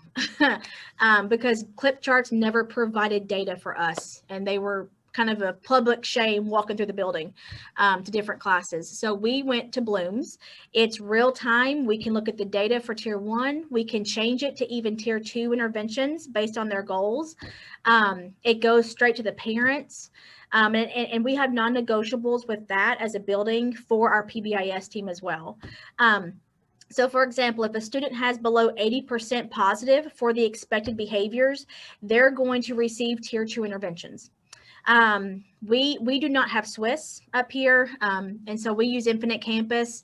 And usually if kids have 2 or more discipline referrals, we might keep them on the radar for tier 2 interventions.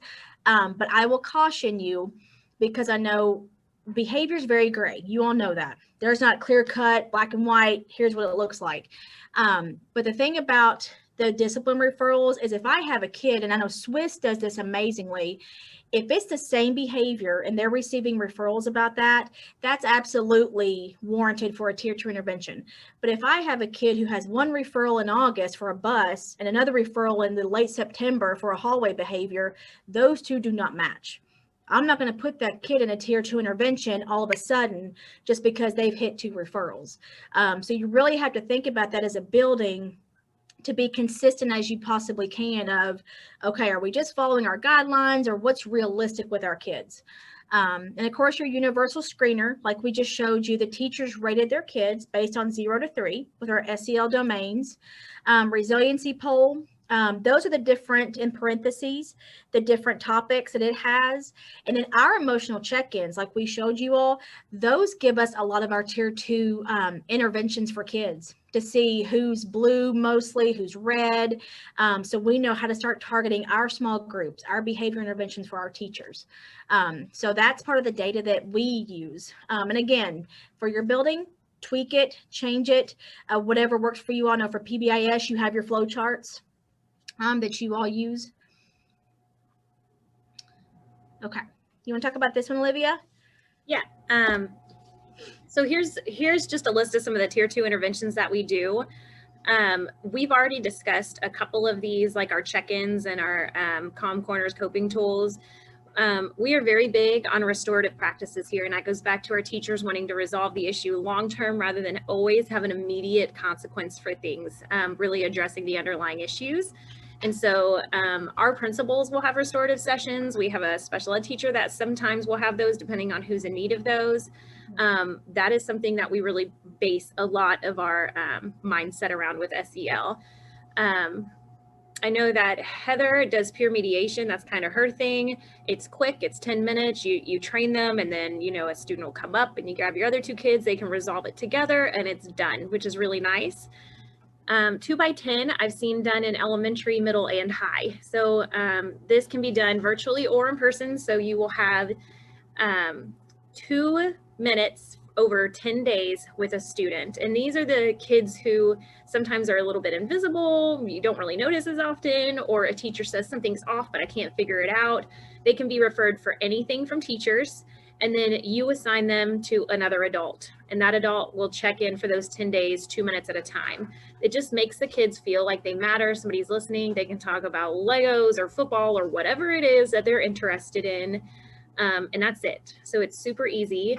And then that's where you can use some of that data from like the resiliency poll or that SEL screen or whatever it is as a pre-post, did anything in this area improve with these kids. We also use those if a kid shows up has a concern on those polls to put into the 2x10. So we use both teacher referral and that data. We've talked about our leadership roles. For tier 2, when we're typically in person, these are really powerful because we have students that want to go to preschool and teach those kids for 5 or 10 minutes about emotional regulation or read a story. We have kids who would fight to go get our complex needs kids and be the ones to walk them down the hall. That's usually what they argue the most over, is wanting to do that.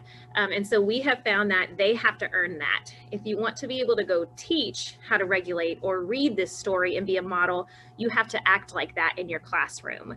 And so they have to earn that through whether it's behavior sheet or some kind of point system or blooms or whatever it is.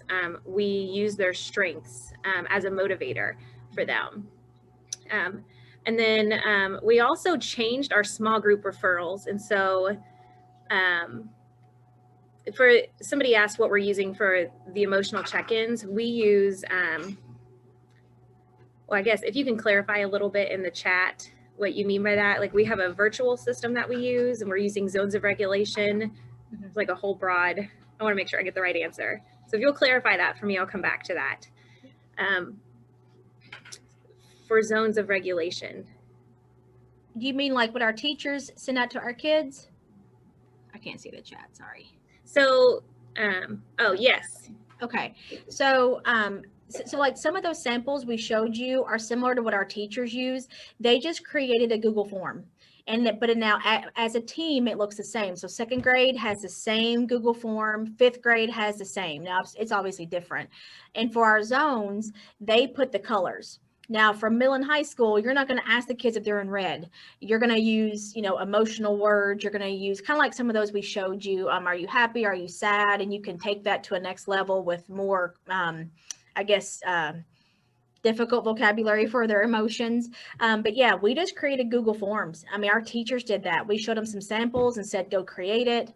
And so that's what they use for their emotional check-ins, just a Google form that's simple, and it shows it in a graph, and you can download it to an Excel sheet, and it'll keep track of it as long as you want it until you delete all the responses. So I'm going to go back. So our small group referrals, when you're talking about tier 1 to tier 2, we found that there was a bit of a gap. And so we have tier 1, we're talking about, everything being lined up with Castle domains and staying in that SEL world. And then tier 2, it was an anger group, an impulsive group, a social skills group. It was just kind of everywhere. There was no good flow. And so we modified our referrals to reflect these. They're all tied to the SEL domains. So I will have a self-awareness group. We'll see it. Or I'll have a, this is kind of where we got crazy with our slides, or I'll have a self-management group, and we will go into that more. There's a couple slides down. We'll specifically talk about that. It has changed our world. And so I'll wait till we get to that slide, but I would highly recommend that when we get there, you all consider how you can do that for your school. And then Heather, I'll let you talk about the paradigm shift. Okay. And going back to the emotional check-ins, our teachers uploaded the link to every kid's, to like all their Google Classrooms. So like they all have like a homeroom Google Classroom. That's where the link is for their emotional check-in. So even if they're virtual or they're hybrid, wherever the kids are, they know to click on that bookmark or that link to do their emotional check-in. So I think that may help. Maybe if you're asking about like how do they access that as much as they need to. So for our building, I know we had a shift to the restorative practices, and even though, yay, Relator and me, we're focused on SEL, we've still got some that fight back about it, even still, and it's okay, because they want a consequence immediately, which is they want a punishment. And so, and I know as an admin team, I know we've had 2 different assistant principals in the past 3 years. So I know that's been a shift for us as a team to make sure we are following up with what our teachers need, that we're backing them up, but we also put it on our teachers to make sure they're not sending kids up to the office every 5 seconds either, because that sends a message to those kids. So we've really had to coach our teachers of, okay, Johnny's throwing food in the classroom or in the lunchroom, so he's going to take a few minutes to go clean up the lunchroom. That's a natural consequence, and it's a consequence. It doesn't mean we have to punish him for detention 3 days in a row or whatever it is. So for a lot of our teachers, you know, it's still kind of cloudy because they want that punishment. And I know part of our team that does the restorative sessions, they will talk with the kids really well, but we are still working to make sure that restorative part is there. Like they have to go back and apologize to their class because they disrupted them. Like that's you know, a little embarrassing having to go back to 30 kids and apologize for disrupting their class for 15 minutes. So that's still being worked out some. It's not consistent as it should be just yet. So we still have some bumps in the road with it, but now we are coaching our teachers about what that looks like, what that means, what natural consequences truly are versus just punishing the kids, because you all know as well as I do, the punishment is not going to change the behavior. They're going to keep doing it. So that's our focus, is making sure these kids really understand this is what you did to your classmates. Like, how do you make that right? So we showed them this chart to kind of help them start wrapping their minds around it a little bit. Okay. So I think as I am pro detention, I will just put that out there. It is fine. I think consequences are appropriate sometimes. Although I absolutely agree with Heather, they need to be sort of natural. However, when they leave elementary, there's sort of this cold transition. And then there are Saturday schools and detentions, and they're sitting in this place, they think, and they move on. And so something to consider is how to make that more restorative. Not easier, but restorative. So you can have the same consequence. You did this, our policy is, and now you get this. So now you're in detention. However, I think that that is not always a good resolution. A lot of times those behaviors don't change. And so using that as a time for them to consider how are you going to fix it? That's where we're seeing the gap. So you have done this to this student, or you have not been turning in your work for so long. How are you going to fix this? And whether some kids will sit there and I'm not going to fix it, and that's fine. Then you'll come back tomorrow, or you'll come back the next day, and you'll be in here until you fix it, because not fixing it is not a choice. And so just pushing that restoration piece, and then monitoring it. So if you said you were going to go and apologize to this student, then I expect when I talk to that student, you did apologize and it was appropriate. And you need to tell me how you're going to do that. And so tying that all into detention, And then going back to that SEL piece and asking them, which one of these skills for later did you learn from this or did you use? So whether it was teamwork or adaptability or flexibility, whatever it was, just having them reflect on it. So it ties everything in, and you're not doing anything more than being more intentional into what they're doing at attention. And I know, Heather, you put that restorative justice piece. So we have some talking points or some thinking points on that. But the reality is when they get older, especially high school, when you go off to college, you're just not showing up as an option. There's going to be a much more severe consequence. It's going to cost you a lot of money. It's going to cost you lifelong, choices if you can't get through this class or whatever it is. So we owe it to them to make sure they understand how to fix it. Okay. There is and I can put this link in the chat. We found this year. There's 2 different types of coping skills. And so when we look at our tier 2 interventions for kids, this is how we are modeling our coping skills for our kids, even in elementary. So this is absolutely easy to do from middle and high.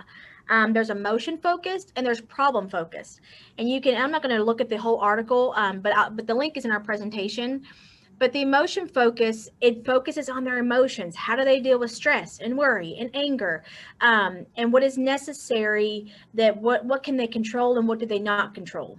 And then the problem focus is those problem solving steps. So if that's what the kid is really struggling with, then you focus on the coping skills of how do they take control of what they can and what is necessary to be changed that they can change. And so this is something that's been huge for us when we're doing our coping skills, our groups with kids, to figure out, okay, are they the emotion focused? Do they need help just with those emotions and self-management, or do they need some problem solving skills and doing some of those different decision-making models that I know we'll look at later. So I really liked that. All right, so here is our huge list of tier 2 interventions that we do as a school. And I know some of this obviously is still a little elementary based, but a lot of this will be adapted to middle and even high school. But as you glance down through there, I know we do some behavior contracts, for example, if we have buy-in from parents. But they've got to be held accountable at home too. So we don't do that unless we know they're going to be held accountable for their behavior at home. I know we do a lot of social stories with our kids, and that may not be appropriate, of course, for middle and high school.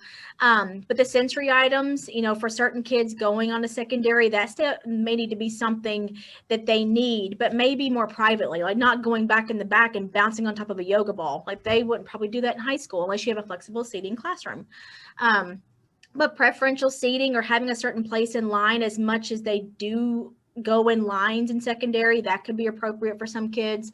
The small groups, the zones of regulation. So these are all the different things we do. And we coach our teachers, because we as counselors, we're not in charge. We don't do all this with kids. We are in charge of coaching our teachers to make sure our kids are doing this in the classroom, and we practice this with our kids. So we delegate out a lot of our tier 2 interventions, because again, we could have 40 kids in our building doing social stories, and the teachers know what data they have to keep. And I think that's the big question. I know me and Olivia, we always get with all these tier 2 interventions is, what data are you keeping? Because I know when I started here 4 years ago, every kid had a behavior chart, no matter what. They threw a behavior chart at a kid for every single behavior they showed, which is not appropriate, because the function of behavior for a behavior chart is adult attention. And if they're doing peer attention, or if they are showing, helplessness, that's not appropriate for a behavior chart. So we have gotten creative with a lot of different data points, like our blooms, those points and those negatives that we were talking about. Our teachers use that. We do different progress monitoring. We do weekly check-ins, daily check-ins. They'll keep tallies on a calendar. I know we do different things like, okay, so out of 20 opportunities for that kid to raise their hand in your class, how many times did they raise your hand? And so every day, my English class, they can show me 10 out of 20, 11 out of 20, 15 out of 20. And every 2 to 3 weeks, we're looking at the data. I can see, is Johnny progressing with raising his hand? So data doesn't have to be this huge, nice wrapped up huge behavior chart for every single kid. As long as it's numerical, that's what you need to focus on. And it's got to be something the teachers can do, and it's not overwhelming. And a lot of our older kids, we move towards Google Forms because our kids are one-to-one with technology. So they'll have a Google form that every class the teacher fills out. And as they get older, I know for you all, the kids should be filling out as well to reflect on themselves of how they're doing whatever intervention for that behavior that we're focusing on.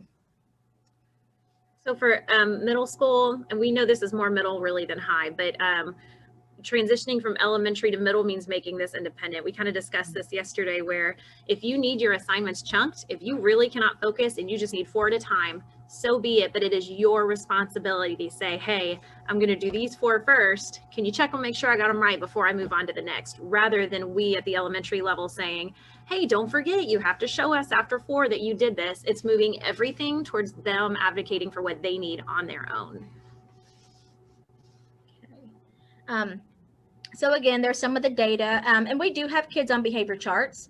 It's like 90% less though, just because again, it's not appropriate for most of your functions of behavior. We do chart moves, which is really not appropriate for middle and high school. It's more for our elementary kiddos, they love it. Pre and post assessments are easy. Of course, Panorama will keep data. And we do perception data with our kids, and we'll show you some samples of that. Google Forms. And Google Forms are nice because it's private. I don't have a kid carrying around a sheet the whole day at school. So that's really nice, especially for your kids who are not going to carry a sheet or they lose it all the time. That's really nice to have. And then of course, Infinite Campus data. And you all have, Swiss and things like that as well, that you can change the goals for your kids. And I want to make clear with tier 2, behavior is not, reading and math is so like kind of clear cut. These are the percentages for average. This is where we cut off. We go to tier 2. Behavior is gray. And so when we look at our tier 2 intervention data, if a kid is not making progress after about 4 weeks, we don't automatically bump them to tier 3. We look at the intervention and we say, okay, what's working? Is he meeting any goals? If it's on a sheet or if it's on just like a tally mark, whatever the teacher's keeping, we look at his successes, but then we say, okay, do we need to change our intervention? Because maybe Johnny's doing great on one goal, but the other 2 or 3, he's still a hot mess. So we're going to keep him on those tier 2 for those other goals, but maybe tweak our intervention. Because you all know with behavior, there's always a honeymoon period. It'll get great for 2 weeks and it'll go back down. And it may be up and down. So that's where you have to look at your data to be consistent and hold your teachers accountable. Are they holding up their end of it? Because I know for me and Olivia, for a lot of kids who go to tier 2, that's what we have to coach, is to make sure our teacher's like, oh, I forgot it that day. Not an option. If you want changes in behavior, it's got to be consistent and have fidelity every single day. So you got to take 30 seconds to fill out your Google form or to put that 10 out of 30 on that calendar sheet, whatever it is. But now we work with our teachers. We're not going to overwhelm them and say, here's a chart, go do it. We work with them. We sit down and we say, okay, what can you physically do in your classroom to take data? And we talk through that. So, okay. Let me keep going. Yep, you're good. Okay. This is a sample of just how we keep track of our tier 2 and tier 3 kiddos. So this is just a snapshot. We have an Excel sheet with every kid who is in tier 2 interventions and who is receiving tier 3. And you see the dates they started, what tier they're in, the teacher grade, and that's just a quick snippet of what they're doing and why they're doing it. But every single one of our kids, they have their own Google Doc. And we keep it every year they are with us. So like some kids have like 6 different sheets if they've been here K through 5, if they are tier 2 or tier 3 kid for that long, which most are usually not that long. But we take notes every time we meet as a team every month about how the kid is progressing. And sometimes it's, hey, tier 2 is working great, we're going to keep it going. Or it's working great, we're going to start scaling back to not every day, but 3 days a week. Or Johnny's behavior has gotten a lot more severe, he's unsafe, we're going to start looking at a tier 3 intervention.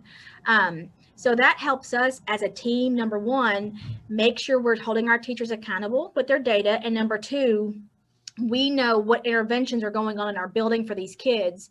So that way we can show their parents because parents are involved in all this. And if you are going to a kiddo that may be possibly going towards our special education referral, which by the time they get to you all, they're probably hopefully to that point, you have notes and data to look at without having to go back and backtrack stuff. So, okay. So this is what we were referring to earlier when we said that we kind of remodeled our small groups. And so these were the ones that we were typically dealing with before. I'm sure that a lot of these look very similar to what you're doing. And then if you'll move to the next one, we decided to remodel this. So now we have 5 groups and only 5 groups, or I guess 5 topic groups. Everything will fall within these because our tier 1 is modeled here. It would only make sense that our tier 2 is re-emphasizing the tier 1 skills that we're trying to teach. And so if you go to the next one, Heather, we've sort of given you all an example of where a lot of these can fall. So anger can be self-awareness, self-management, social awareness. It can fall in a whole bunch of relationship skills, a whole bunch of those. But then if you look at self-management, I have had kids with high anxiety that just cannot cope. I've had kids who are angry. I've had kids who have no organizational skills whatsoever or are super impulsive. Every single one of them struggle with self-management. And so this is not an anger issue. This is a you controlling you issue. And when we start to change our minds about how that looks, we can get a lot more students in one group and address them very similarly and give them the same skills. And we get more bang for our buck. And so within these groups, you have students that can offer each other things that are more valuable also. So the kid with anger may say, hey, to the kid with anxiety. And I have seen this in my small groups, you should try this, because usually the anger kids have a lot of confidence anyway. And then the anxiety kids saying, well, here's something I tried, you might want to try. I mean, they're all very helpful with each other because their needs and strengths are different. And so it's just a different way to look at it. And we've even changed our referral sheet to reflect this. So is that, I don't know if that's the next one. There it is. Okay, so when teachers refer, this is just a snippet of what it would look like. You're going to be specific about what the self-awareness issue is, but self-awareness is where you'd put them or whatever the case is. And that way we have a better idea of where to match the students and where they fall. And we did coach our teachers about our form. When we changed it, I guess this is what, the 3rd year? We did just briefly, just really quickly during a PLC or during a faculty meeting to say, hey, this is your new form for small groups. Just to make sure if they had any questions, we could answer them right then versus nobody filling it out or them filling it out wrong about our kids. So we did just coach them really fast about this is what this looks like. This is what they mean. So and that helped a lot. And let me go. And another thing about the small groups with Olivia, I know she talked about the different topics. It does help us with behavior management as well, because now you're not going to have 6 different kids with anger issues in the same group, having to deal with all those sparks going off and dealing with the arguments. So that's helped really just diminish any behavior issues we might have within a lot of our small groups of, sweet Lord, I can't deal with 6 angry kids.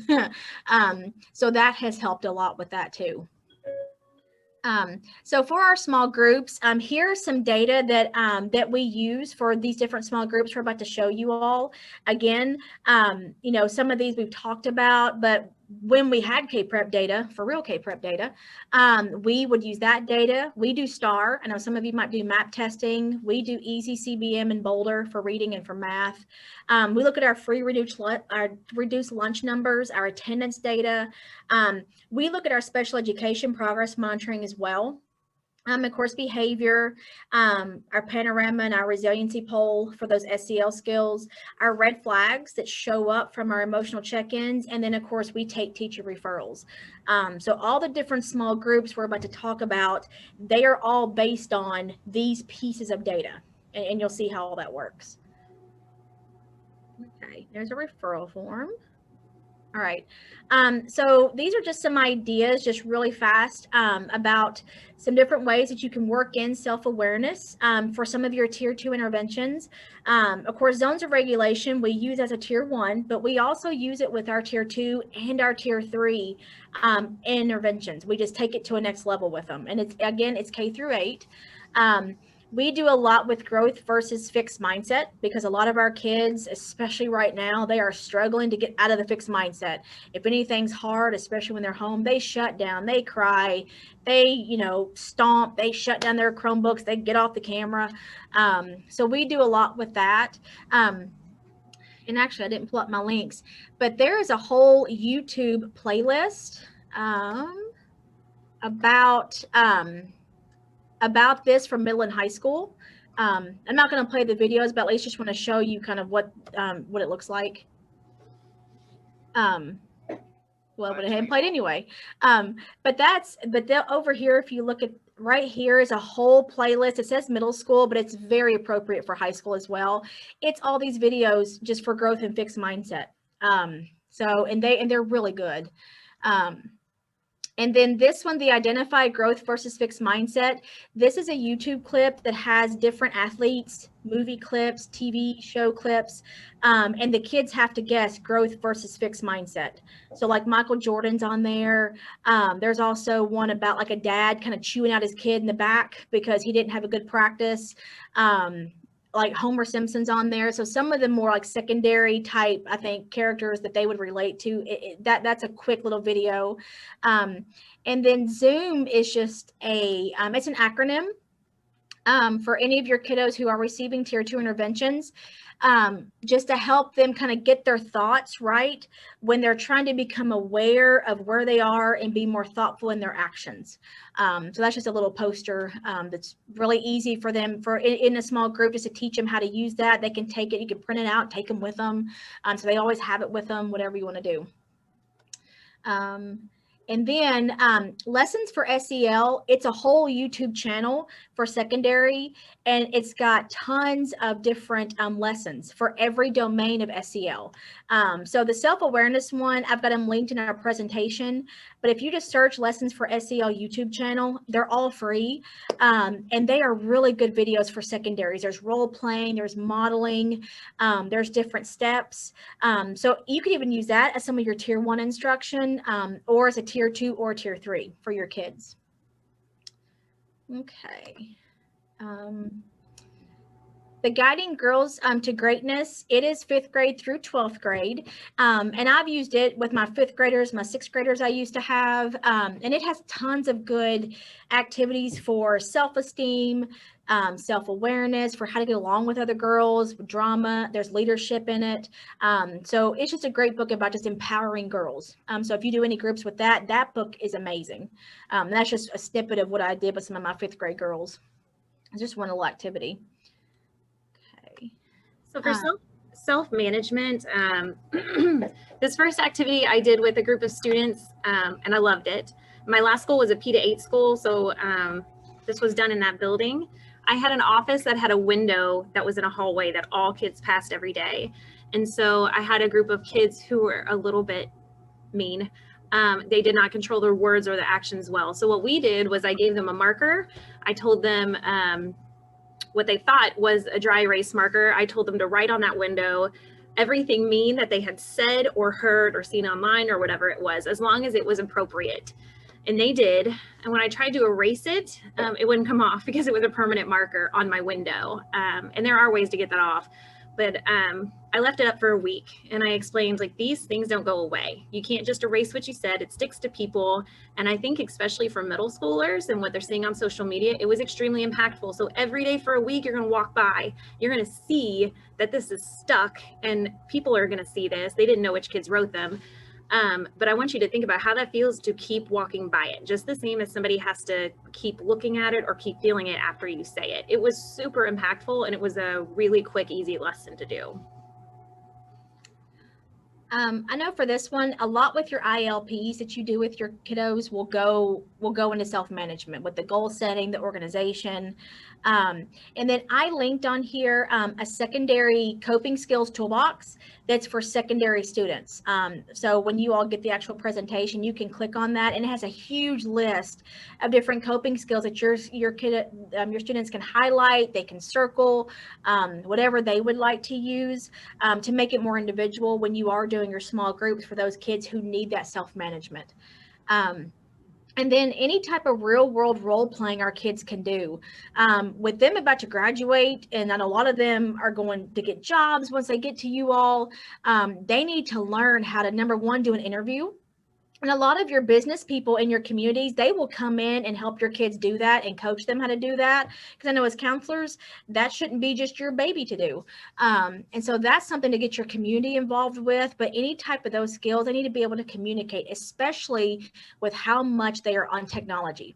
A lot of our kids do not know how to communicate. Just strengths about themselves and what they're good at and a problem they've solved before. So anything with that is self-management. And just, what do they do if, like we talked about before, if somebody walks into McDonald's and they're screaming at you about their fries are too cold? How do our kids who are in high school, how do they handle that? Because that's not a normal reaction. And like financial management falls into this one. Anything you all may do within your districts to help your kids manage money. And of course, I know up here, our co-op for 4-H, they do a lot of programs in our school, like the reality fairs, stuff like that. And it goes for middle and high school. The banks, they'll a lot of times have free curriculum, or just they'll come out and just help your kids do some activities with that. But that falls into self-management for your SEL skills as well. This is something that I think could be used really well in middle school, maybe high school. We just talked about triggers 1 week, circle of control, what fits in and what does not. And then the last one, that coping skills survival guide, you can have kids bring in real pictures. You can have them do a Google Doc and just import pictures into that.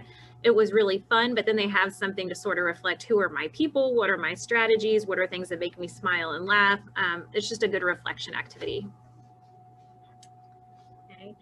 So this one just shows how students can boost their mental health. Let me click on the link. I'll show you really fast. This is just a poster, and you might want to put it in your office or put it, in different places.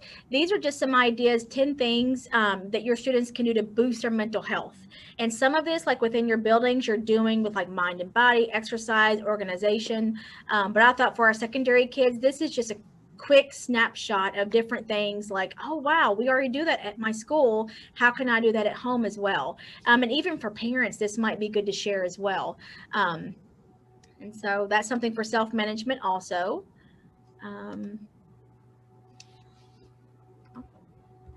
Okay. Here we go. So this is just like a pre and a post. Whoops, I wanted to show you all just for anxiety really fast. What to do when you worry too much. Those books you could use up into middle school, but they have a lot of good real world activities and discussion topics. And this is just a pre and a post that I use for my kids to show if they started thinking about those concepts or if they really didn't get it. So I just want to keep that in there.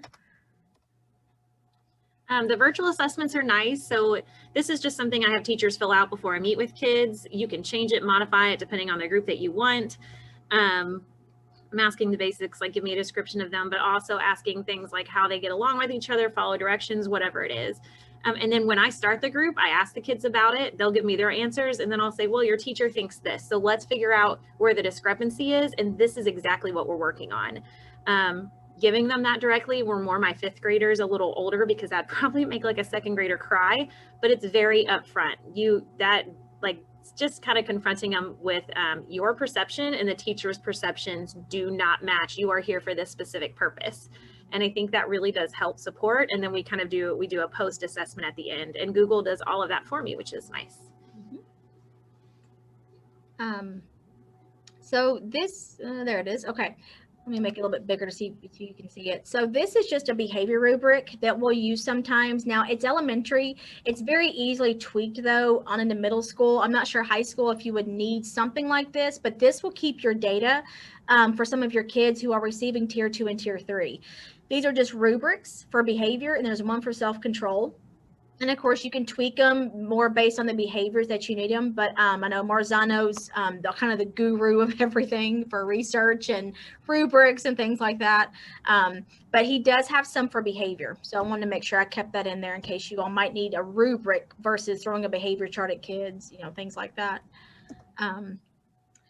For social awareness, there is a site. It has a toolkit, and let me show you real fast. It has a toolkit for all the different domains for SEL, and like for social awareness, it's got different activities, different talking points that you all can use, and you have to enter your email into, you know, to download it, of course. But it will help give you some ideas for lessons. It'll help you give ideas for why it matters, parent talking points. So that's something that's free. Anything that you all can find on Damian Sweeney's KDE site, and I've linked it right there for social awareness, is amazing. Anything with race, gender equality, ethnicities. I mean, he has a wealth of webinars.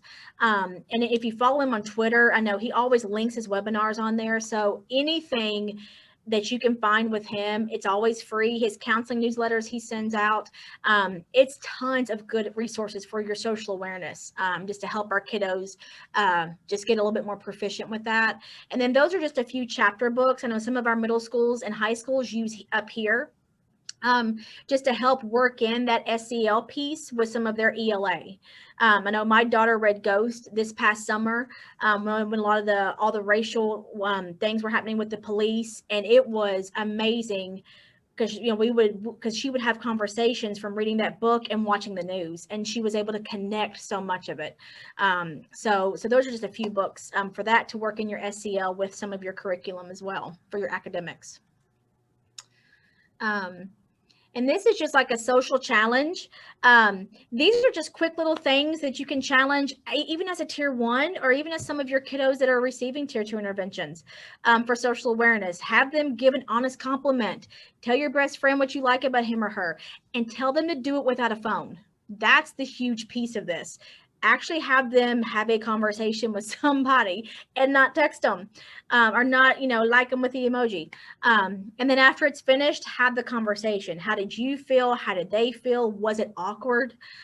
So that's just a quick little challenge that you can do with some of your kiddos that may need some help with some of that communication piece. Okay, this is just a teacher weekly questionnaire. So this could be easily used for kids receiving tier 2 interventions. You could tweak it to what they're working on, and the teachers rate them. So you can see every week, are things improving, or daily, whatever you'd like to do. Okay, relationship skill examples, the team building games. I put this link in there. It has tons of different games that you all can play with kids in the secondary level. There's icebreakers, there's conflict resolution type games. So that's a free resource that you all can have. We do a lot with healthy and unhealthy relationships. And I know we use some movie clips with our kids, but it's very appropriate for secondary as well. Just to find movies and TV shows. And if you just Google it, you can find tons of stuff to show them what does a healthy versus unhealthy relationship look like. Because especially for your all's kiddos at secondary levels with, you know, they're going boyfriends, girlfriends, there's a lot of good clips that show, you know, the safety of that, what's appropriate, what's not appropriate, safe and unsafe, how to handle that. And of course, we do a lot of picture books with our kids, but with some of your chapter books your kids will read, you can talk a lot about this within those ELA classes. And then amaze.org, its site is focused on different ideas for sex education, but it's not just about that. It has a ton of good SEL videos for like listening. There's one on there for relationships, like healthy versus unhealthy, how to build a relationship. So they have some videos on YouTube that are very appropriate, and their site has a ton of good resources for kids, for educators, and for parents. So that might be a good resource you might glance at, and it's free. So, okay. I use this one with 5th grade, 6th grade, and it can go up into secondary as well. It is a quick read if you need to do a book study with some girls who are your drama girls and who are your mean girls. And I actually, in my group, I had them together. Now, not like if it was like the victim and the perpetrator, but I had a mix of the mean girls with some of the girls who were kind of the middleman and who were always starting the drama. And it was amazing hearing them talk about the different perceptions of how they view the girls that they were having issues with. And there are some questions in there for discussions. It's a lot of real world, like there's some role playing. So this is an easy read for girls to do. within a small group that just needs some extra interventions for relationships with other girls. This one is one of my favorites, and I think it's actually more appropriate for middle school and high school than it is elementary, but I loved it so much that I make my elementary schoolers do it anyway. This is where you just wad up a whole bunch of paper, put it in a specific area. She's going to show you a video. You have one person on one side telling a blindfolded person how to get across. And so the whole purpose of this, the person that's blindfolded obviously cannot find their way across. And you treat it like if you step on a mine, you're out, or on a piece of paper, whatever you're using. And so these are the people that are blindfolded. So everybody else around them is talking, it's loud, they cannot hear their person. There's multiple people talking, trying to get multiple people across. So we talk about how did you focus, what helped you, how did you handle when other people were talking? Most of the kids just let it be instead of saying, hey, I can't hear. What was it like when you were trying to receive directions? What was it like when you were trying to give them and the person didn't hear you? So it's all about communication. And I imagine on a high school level, kids are going to be kind of hateful and say some mean things when kids get out or they didn't do a good job because they get super competitive. So that's also a whole nother conversation you can have. It is so much fun, but it has a whole lot of talking points with this activity. Okay. Okay. So responsible decision making, these are some examples we did. There it is. So we do a lot of role playing with our kids, and at secondary, I think that's huge, is giving them different scenarios and making them role play. How do they solve the problem? And you can have them in different groups where somebody's coaching them. I know that's one thing I used to do, was have them in groups and have somebody coach them, to watch them role play solving the problems, and that way they could say, oh, you know, watch your tone of voice or look at the body language. And then we did this with our families a couple of years ago for our 5th grade parents whose kids were transitioning to middle school, how to hug a porcupine. This can be done amazingly with like your 6th graders transitioning or your 7th graders, just to help your families figure out the changes that are about to happen to their kid because they turn into, like, you know, crazy town a lot of times with just their hormones and everything else. But it's a quick read and there's a lot of good discussion questions, so that's a great book for your families. And then we do what do you do with a problem, about how do you problem solve and how different ways, and we have different steps that we might use for our kids too, and we'll show you a couple of those. And I checked in with the counselor I worked with that was with the 6 to 8 kids at my previous school. She is so good at her job. And these are some of the things that she uses consistently. And so I just took pictures of those for you all to refer to or check out. She is excellent, and I trust that if she's using them, they're effective. So the next one also has just another book that she really likes.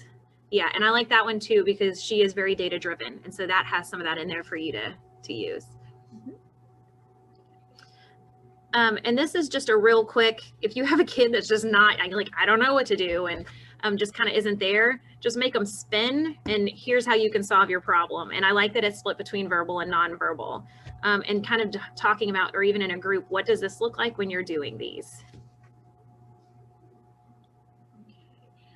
So there's a couple books that I have, more middle school based. If you had to choose, what would you do? They have this real life scenarios to help kids problem solve. And then this graphic organizer is really simple for kids to use as well. And it's free. I mean, I downloaded it from Teachers Pay Teachers. I think I actually got it at a different conference, but it's on Teachers Pay Teachers. It's free. But it's K through 12, and it has a different problem solving map. And of course, for secondary, you might not want the little graphics on there. You can white those out. But it has what are the problems, what are the consequences, how do you solve it? So that's something easy that you can do with your kids that need some help of how to problem solve and then what to do about it. And then this is if it goes there it is. This is just a quick how to solve the problem, don't be the problem.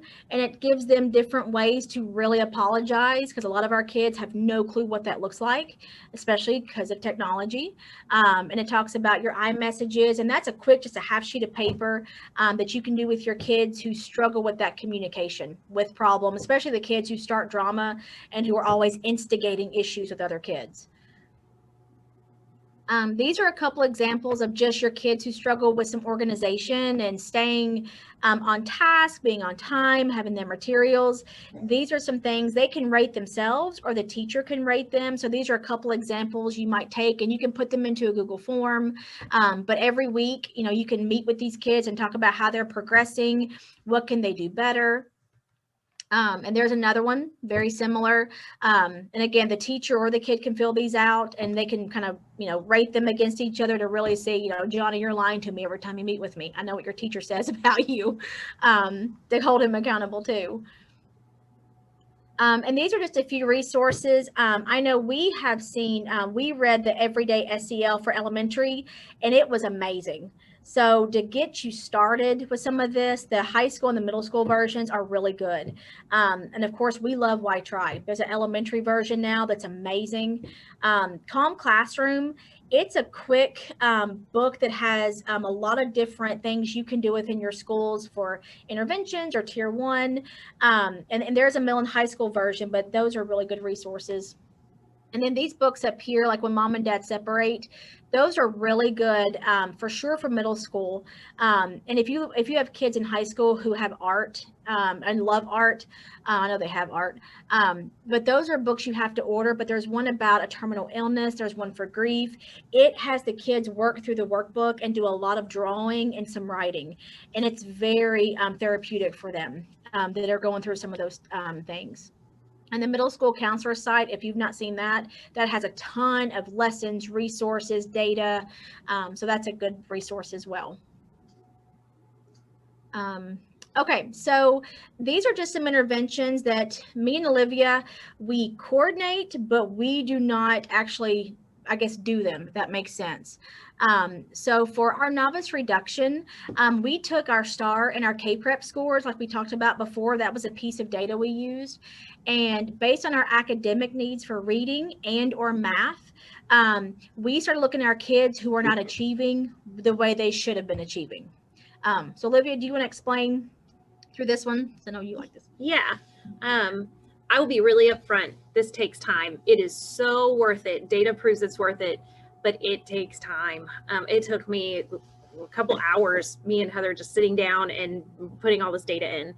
But I believe strongly in it. So we checked out which kids were projected to score at a certain proficient, distinguished, wherever they were supposed to score according to STAR, but did not. And so if we have a kid who is supposed to be proficient, but they got novice, there's a major gap. Your capability isn't matching your performance. And so we took our 3rd, 4th, and 5th graders and we paired them. So if we have kids that have deficits in reading, we paired a reading 5th grader who didn't perform there with a reading 3rd grader.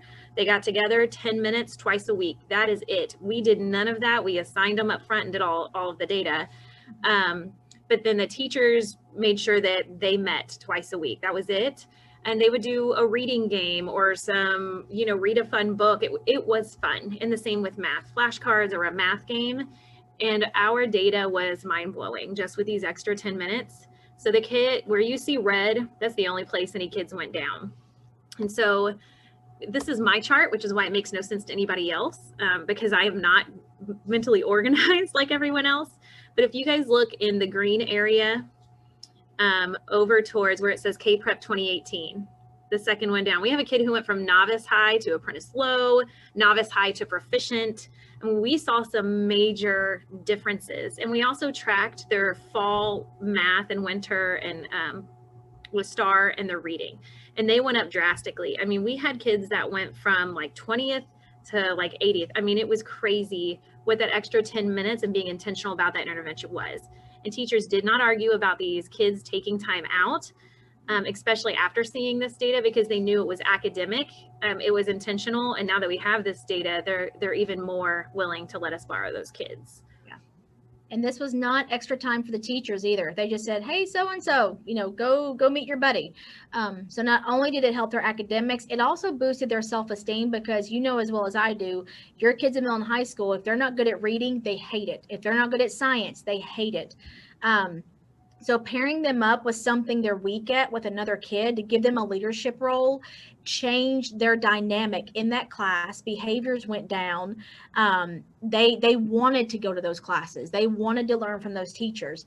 So if you ever want some accountability and some reasons why to do some of this, this is huge for your academic areas to prove as a counseling program, this is what you could do for your kids. We're going to help raise their scores, not from us teaching them, but from us delegating out, pairing them up, giving them some SEL skills, and just keeping track of their data. So this was huge for our building and for our kids, and they loved it. So, I mean, they just, and of course, and these are a lot of the kids normally that don't get picked for a student council or aren't, you know, the great compliant little kids either. So this was huge for these kids.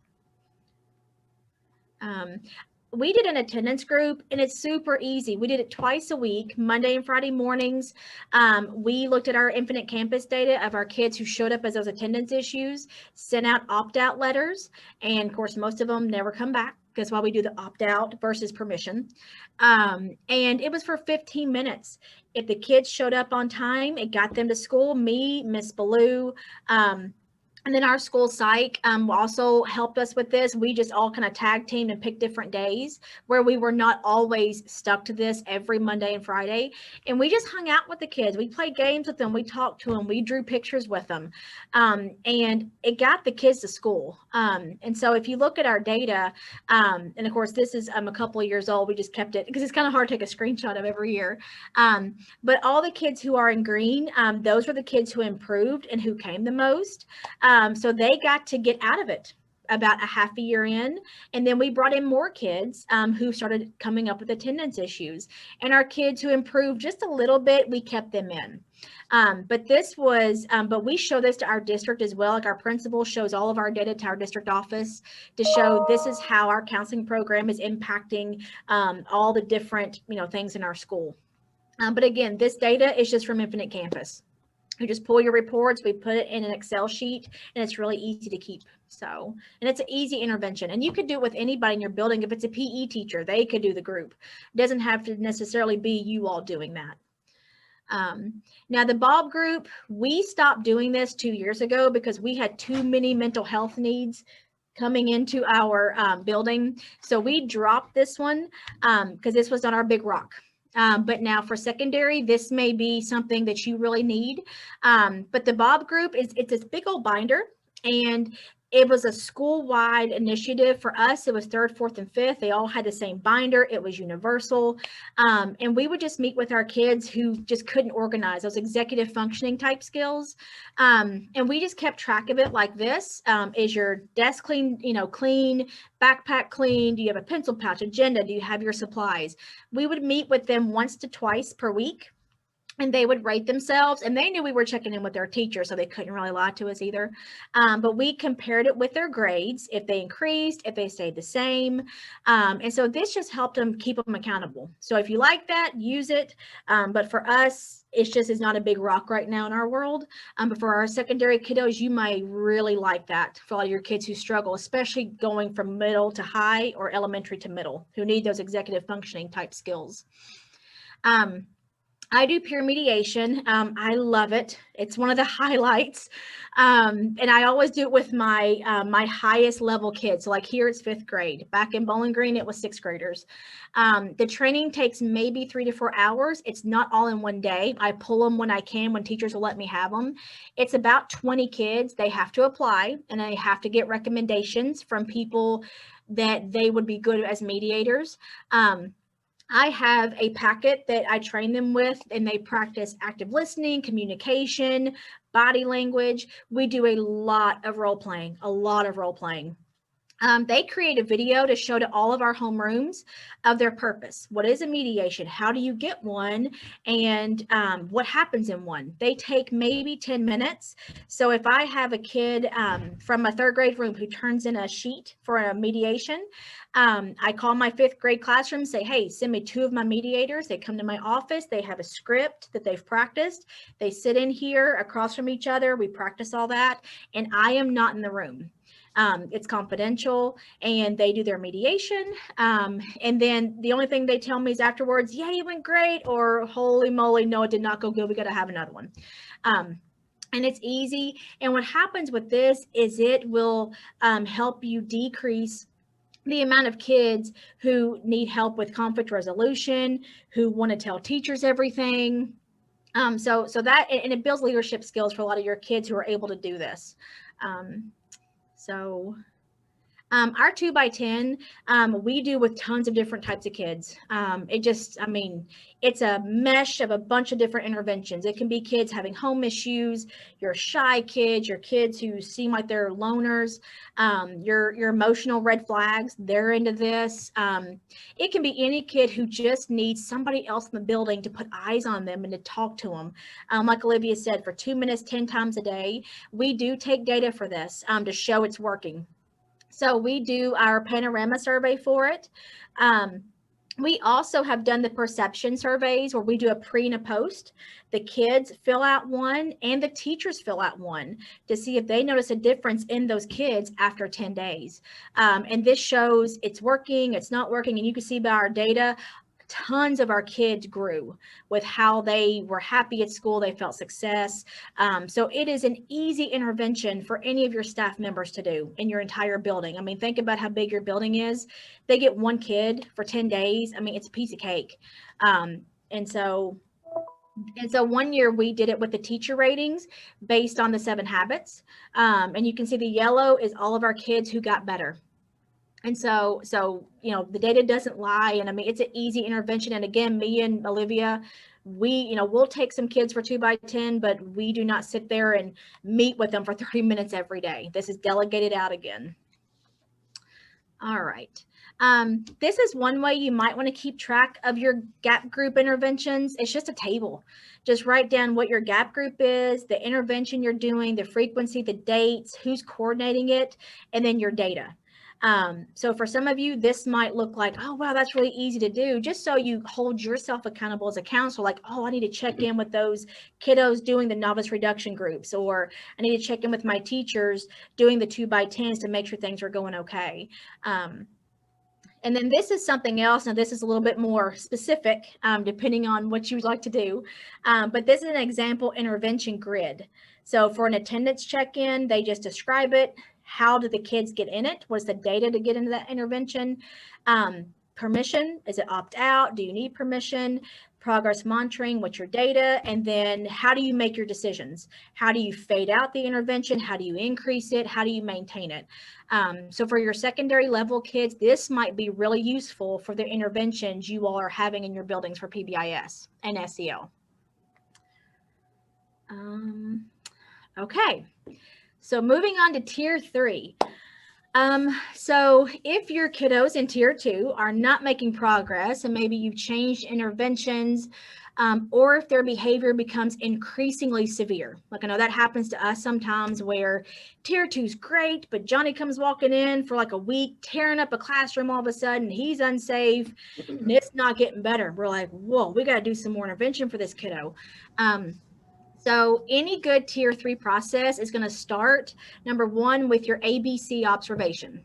That's the antecedent, behavior, and the consequence. So what's happening before the behavior, what is the behavior, and what is the kid getting from it? Are they getting out of class? Are they not having to do their work? Are they getting peer attention? And you just send whoever in your building, like I know me and Olivia will go. Our principal has gone. We have a special ed person who will go. Our school psych has gone before.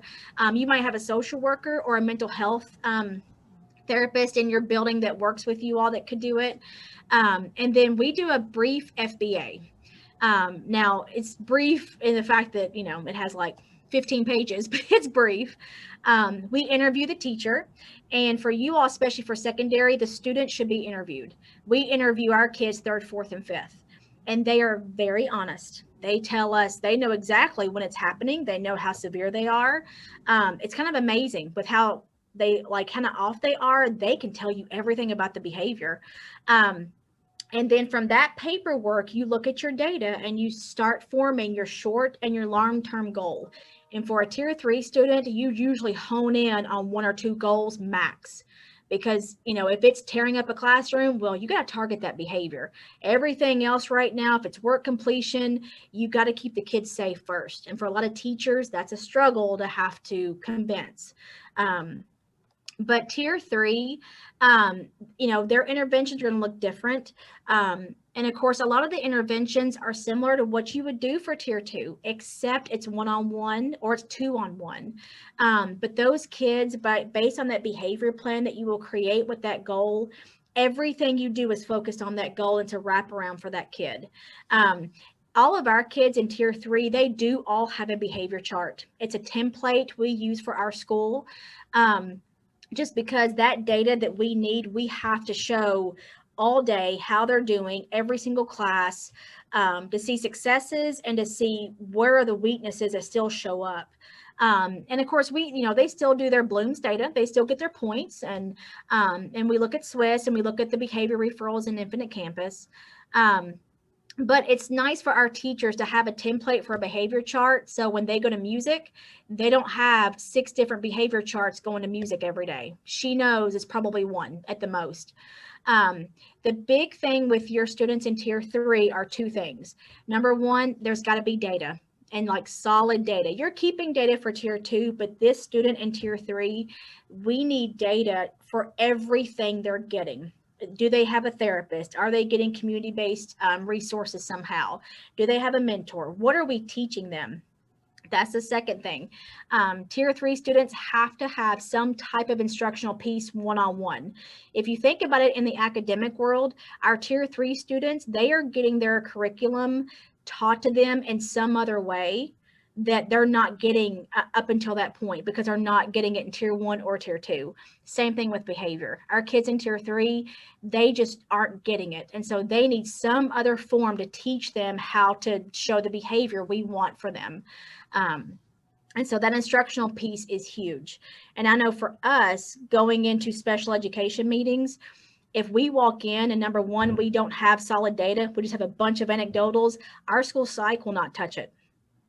And if we can't show we have instructed that kid using research-based curriculum or strategies, then we can't move forward with a referral, no matter how severe they are, because we have to show we have tried to intervene as much as we can with that kid.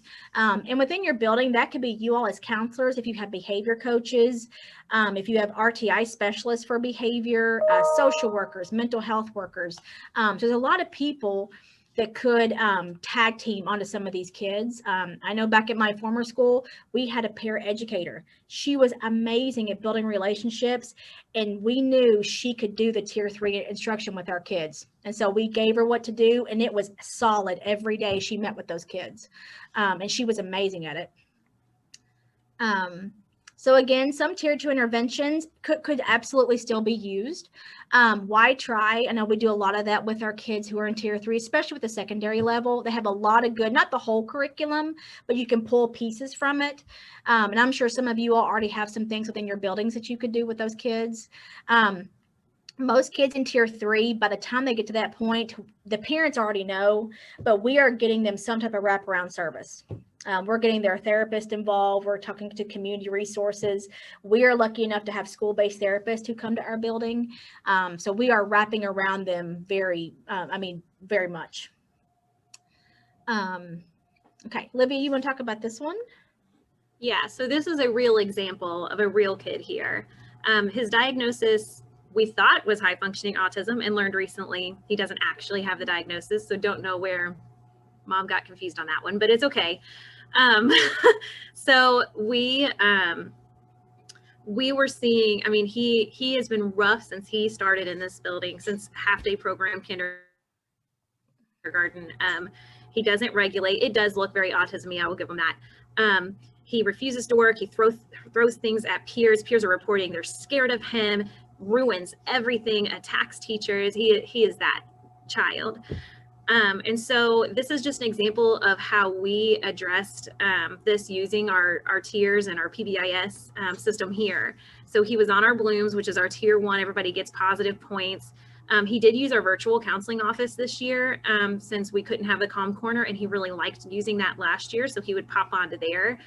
As a tier 2, we made a video social story for him. It has him, how, this is how he raises his hand and sits in his seat and uses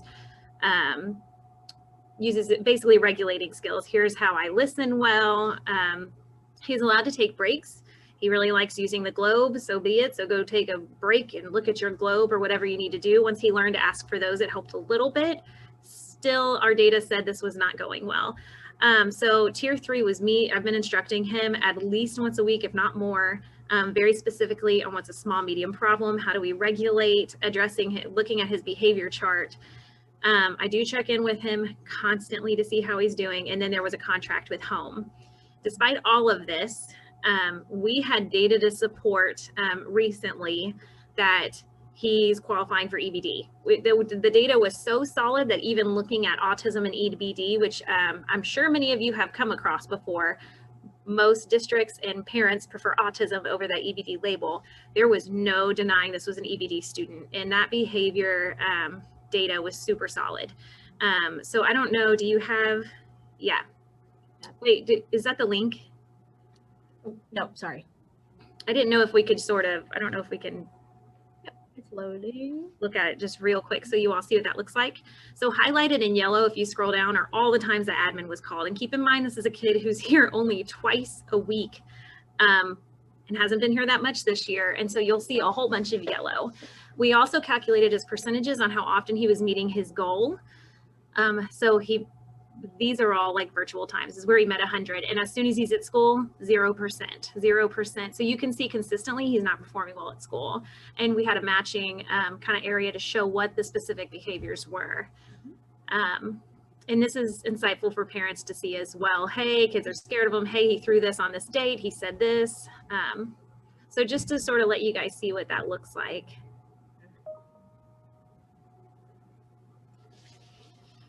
And oh, sorry. So this is a sample of the behavior chart. And we've got 2 different ones in our building, one more for primary, one for our intermediate kids. But the data that Olivia just showed, this is where that comes from. Now we have different scales. You could do 1, 2, and 3. You could do 1 to 5. We had a kid last year in 5th grade that worked the system and got just enough to get his goals. So we made it harder and we put him 0 or 1. He got nothing or everything. And it gave us better data for him. So again, you may have to tweak depending on how smart your kids get with how they get their points. And, you know, we do it for every class, and we do tell our teachers, whatever you're putting in those notes, it's got to be factual. I don't want to know, I'm so mad Johnny did this, or he doesn't like me. I really don't care. I need to know the facts of what he did in your classroom. We can talk about your venting later. But if I'm taking this to their parents, or if I'm taking this to their therapist or a special ed meeting, I don't need a bunch of opinions from my teachers in this. It's got to be factual in what actually happened. And you look at the bottom, we do celebrations. So that way the kids can earn different levels of celebrations. And usually it's minutes of whatever the reinforcement is. And I know with PBIS, that reward piece is huge. I'm not a big proponent of dangling a carrot in front of a kid or giving them candy. I don't like that. We reinforce what the function of behavior is. So if I have a kid who needs adult attention and who is shouting out all the time, well, their reward is adult attention. They're going to get to go show their chart to the principal, or they get to go tell one of us, look what I did today, look at my goal. So that's how we feed their little monsters, what we call it. Whatever the function is, that's the monster. We want to feed it in a positive way because that's how they're getting their attention in the negative way. And then this is another snapshot of our data. We just look at those sheets. Our teachers keep them. Our parents see them every day. They scan them or they take a picture. And then me and Olivia, we have kids we're in charge of with their data. We just take them every couple weeks and we're typing in the numbers, the percentages. It's an Excel sheet. And you can see if you walk into a special ed meeting with this as a referral, you can't argue the numbers. Or the anecdotal sitting over there. It's very hard not to go through an evaluation with the kid, or if a kid needs community resources and the parents are like, no, they don't, they're fine. This is very eye-opening to parents to show them, well, yeah, they do, and this is why. So this is great data to keep for your kids receiving those tier 3 interventions. And it's nice for your mental health therapist if they do have mental health workers with them. If you are collaborating with them to show whatever they're doing outside, hopefully it's working in school as well. So if you're collaborating, this is great data to talk about as well. Okay, so again, we talked about community circles. This is just a great proactive kind of a pre-intervention. This will alleviate a lot of your kids who just want to be heard and just want somebody to listen to them, for those attention-seeking kids. So community circles are a huge pre-intervention. And I have a link up there to the Wheel of Questions. I use that with a lot of my kids. I check in virtually. It's just a site, and it's got this huge, it looks like a Wheel of Fortune wheel, and you click on it, and it goes to different random questions, and they're so fun. Like, my kids love it, and it's very much usable for secondary kids, because I only use it with my older kids. And then our leadership jobs we've talked about. And of course, I know at secondary, you're not going to have somebody in charge of sharpening pencils. But again, it's getting those kids who need the interventions, give them a job based on that genius, so they feel some type of success and they're important and they can earn that as part of their intervention. And I know we have club day. I know depending on your schedules, I know some buildings are able to do these things, some are not. But I know a lot of schools will embed a club day or a genius hour. That's another pre-intervention to help kids show you what they're good at, where you may have no clue that kid who's turning over chairs is an amazing artist or is actually really good at public speaking randomly. So those club days, if they're thoughtful and they're purposeful, that can be a huge thing for your building, especially if they're thinking about careers and what they're going to do after high school. That's something to build upon with those kids.